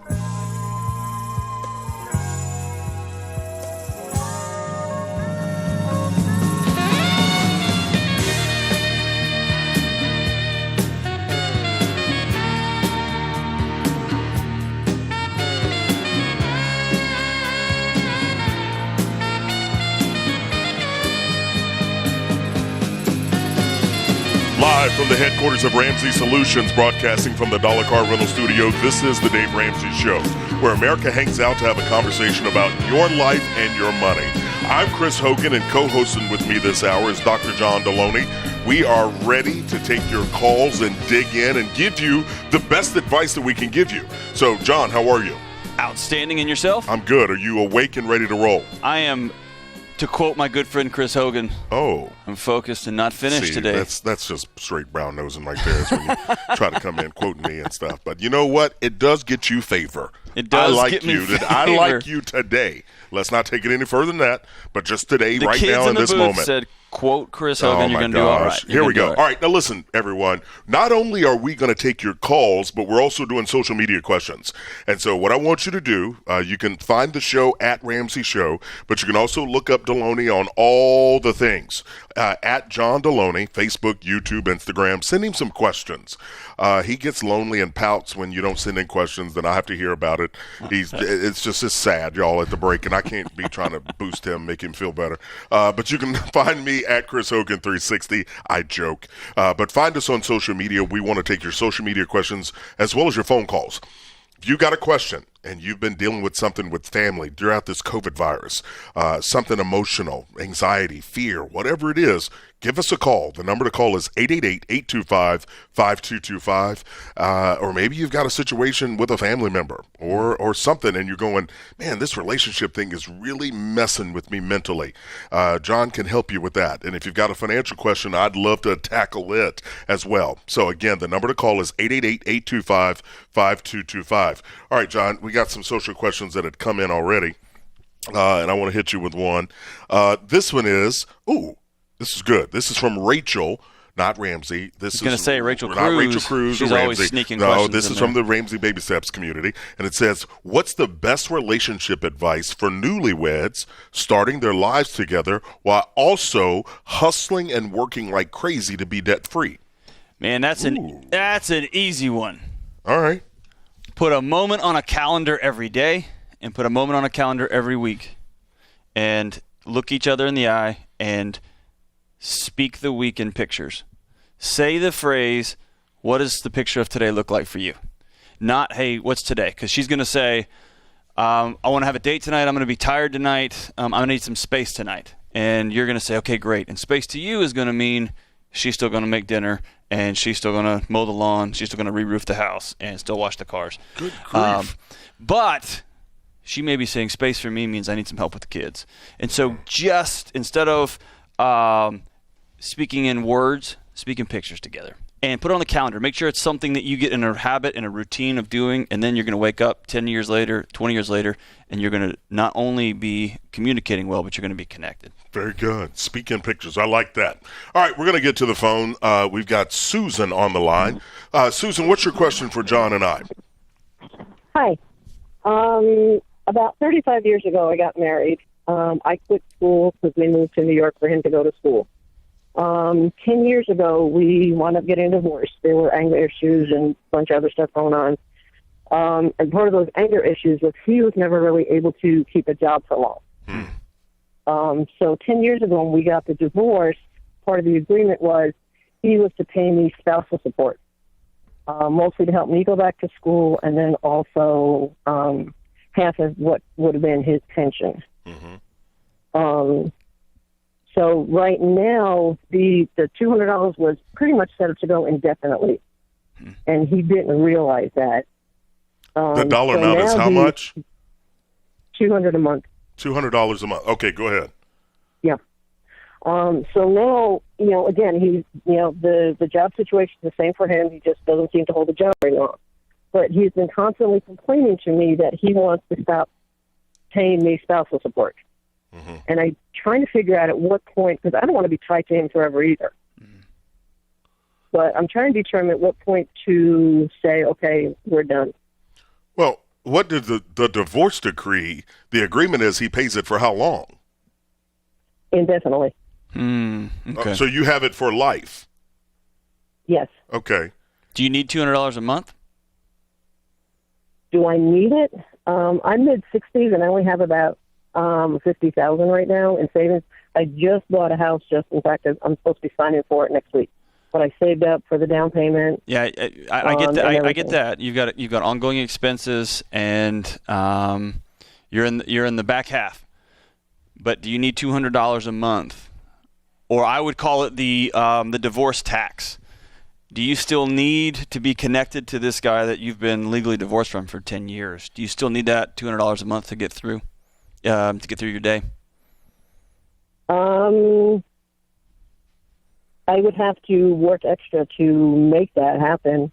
I mean, like I said, I don't. 64. I've only got about $50,000 right now in savings. Sure, and it's not a judgment question, but it comes. Right. It's not me poking at you. I just want you to. Right. You have a calculator math, but you also have a soul and relational math. And for me, 10 years later, 10 years after I went to court to say I can no longer be with this person, I've got to be separate. Man, I'd have to really, really need that $200 to still be connected financially, still be supported by somebody who I went to court and said I can't be with. And Susan, here's the reality. Unfortunately, you don't just get to make that decision. You're actually going to have to consult with an attorney because this was a legal decree that was entered X number of years ago. And so you would have to process the emotional side, as John is mentioning, of do you want to even have to deal with this anymore? And regardless of where you land on that, if it is a no, then you're going to have to get some legal guidance to figure out what you need to do, i.e. legal expenses to get that moving. And you need to spend some soul searching, and you want to be intentional with this, and you're going to have to get legal guidance. It's not just your call to make in this situation. Thank you for that call. But you're talking about $2,400 a year. That's right. Right? That's right. And so if that's my friend, I would say, man, figure that out. Figure out a way to get $2,400 and free yourself up from the headache. Right. Yeah, the not obligation kids involved or the headache. here. There's yeah. not. Yeah. That's good. Okay, thank you so much for the call. All right, listen, if you're out there and you've got a question, we want to hear from you. The number to call is 888-825-5225. Again, that's 888-825-5225. All right, John, I told you we had social questions. I'm going to hit you with another one here. This one is, you got the relationship. It says, this is from Tyler. It says, my wife left me last month. During everything that's going on, how do I rebuild my life after 9.5 years as identifying as her husband? What are some techniques to manage this level of emotions in my daily life? Number one, you don't start rebuilding 1 month out. 10-year relationship, you just lost an arm and a leg. You've got to grieve and you've got to mourn that, and you cannot do that alone. So you get with a couple of people that you can trust and be vulnerable with. That might even be a professional counselor or a pastor, a couple of buddies, and you take a slow, hard walk through grief, and you will come out with the community on the other side of this ready to rock and roll. That is good. Don't do it alone. Don't isolate. Get community in your life. This is the Dave Ramsey Show.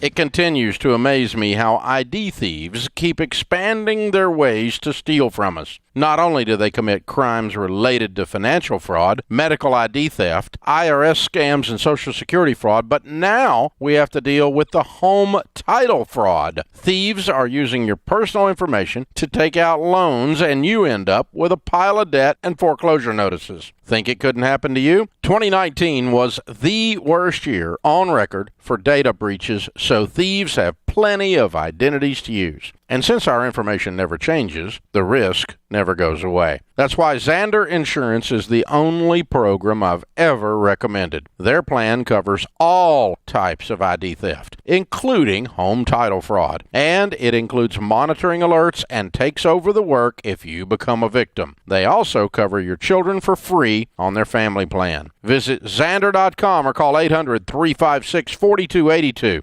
People all over the country are discovering a faith-based and budget-friendly way of meeting healthcare costs through Christian Healthcare Ministries. Christian Healthcare Ministries, or CHM, is a nonprofit organization that helps members carry one another's burdens with healthcare expenses, and they have successfully shared each other's medical bills for nearly 40 years. See if CHM is right for you by visiting chministries.org. CHM is a proud sponsor of Dave Ramsey Live Events. We're getting ready to start a school year like no other. If you're a parent with kids going to or in college, I want you to think about something. Once your child turns 18, privacy laws make it extremely difficult to help if your child has an emergency and isn't able to communicate. Mama Bear Legal Forms has created young adult power of attorney documents for under $50 to help. Go to mamabearlegalforms.com today to protect your college student. Radio Iowa, I'm Dar Danielson. Iowa's Attorney General says the Regenerative Medicine and Anti-Aging Institutes of Omaha made deceptive, misleading claims about stem cell therapy that targeted older Iowans. He said they made strong claims about dealing with pain, back pain, knees, hips, arthritis, and even went beyond that. They made claims that they could reverse COPD to some extent, and even in the Alzheimer's area. Attorney General Tom Miller's filed a suit against the company seeking an injunction and restitution. Number of new and continuing unemployment claims both increased in last week. Workforce Development says first-time claims up by just about 1,200. Number of continuing claims up by 2,800. The assistant manager of Union Slough National Wildlife Refuge near Bancroft is happy to see some return visitors. Last year, we had sandhill crane's nest on the refuge for the first time in over 100 years, so that was pretty exciting, and it was even more exciting they were back again this year in the same location. They have two young. Eric Gilbert says the refuge opened for driving tours on Wednesday. Radio Iowa, I'm Dar Daniels. I was in the middle of the Atlantic Ocean when it happened. There was a sudden jolt, and our submarine crashed on the seafloor. We were in total darkness. That's Dr. Dejana Figueroa, a marine biologist and STEM teacher, talking about a deep sea dive she'll never forget. It's funny, when I was a kid, I was afraid of the ocean, and there I was, 2 miles below the surface. But as a scientist, you prepare for that. Using our training and a little creativity, we fixed the sub and finished our experiments. The dive was just too important. Every dive gives us glimpses at things few people ever get to see. Glowing creatures, fiery undersea volcanoes. When we got back to the surface, I kissed the ground and called my mom, of course. But you know what? I wouldn't trade that dive for anything. Dr. Figueroa uses her passion for STEM to discover new things and make the world a better place. She can STEM, so can you. Check out She Can STEM for more stories and inspiration. A message from the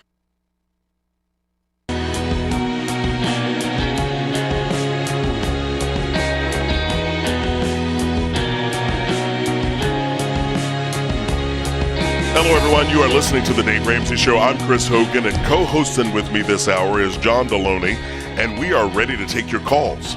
So if you're out there and you've been thinking about a relationship question or a question with dealing with family or dealing with emotions, we want to hear from you. And if you got a money question, obviously you can call us in. I was at the break, I was talking to John here about some stuff he's got going on, and he's got a recent article, and this article is really good.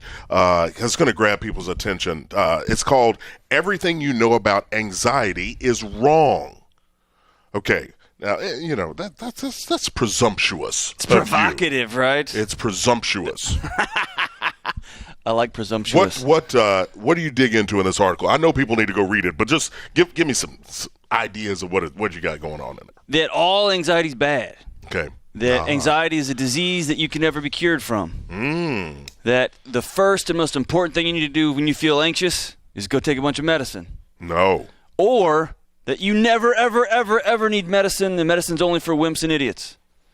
All these Googleizations of all these, of the anxieties, it's all nonsense, man. Did you say Googleization? I just made that word up. You sure did. I found it on the YouTubes. We're going to get messages about that now because you're making up words. But you're right. Anxiety is not all negative, and people are dealing with that in these times. They are. And Dave and I and you and I have talked about this a lot, that, you know, if we've got a recession / depression / global pandemic / our schools not starting, if you're not feeling anxious, go see a doctor now because your brain is not firing right. You know what I mean? Yeah. People should be anxious. It's when those alarm systems, those anxiety alarms that say we're not safe, we're lonely, we're disconnected, when those things get out of control. Mm-hmm. You know, and they are firing at all times of the morning. During the night, you can't sleep, you can't move, you can't eat, you don't want to be with people, you start to feel everybody around you is crazy. That's when you really need to sit down and say, I need some folks in my life. They're going to walk alongside me in this. Fantastic. All right, you can go check this out. This is the latest, John, the latest article on DaveRamsey.com. Again, the title is "Everything You Know About Anxiety Is Wrong." Definitely want to give that a read because you're right, dude. Life is happening, and people are feeling all kinds of ways. And what you want to do is to make sure that you're in touch with yourself, but at the same time having the right kind of outlet. So that's a good read. I'm going to check it out. All right, we're getting back to the phones. We've got Brian on the line. Brian, what can John and I do for you? Hi, Chris and John. How are you guys doing today? Doing great, buddy. How are you? I'm very well, thank you. Just cards on the table. I'm new to Dave Ramsey, but I've listened to as much as I can over the last few weeks, and right now I'm all in, and I'm ready to be an everyday millionaire. All right. I like the sound of this. Yeah, welcome, Brian. And hey, everything about your life's about to change. Just what you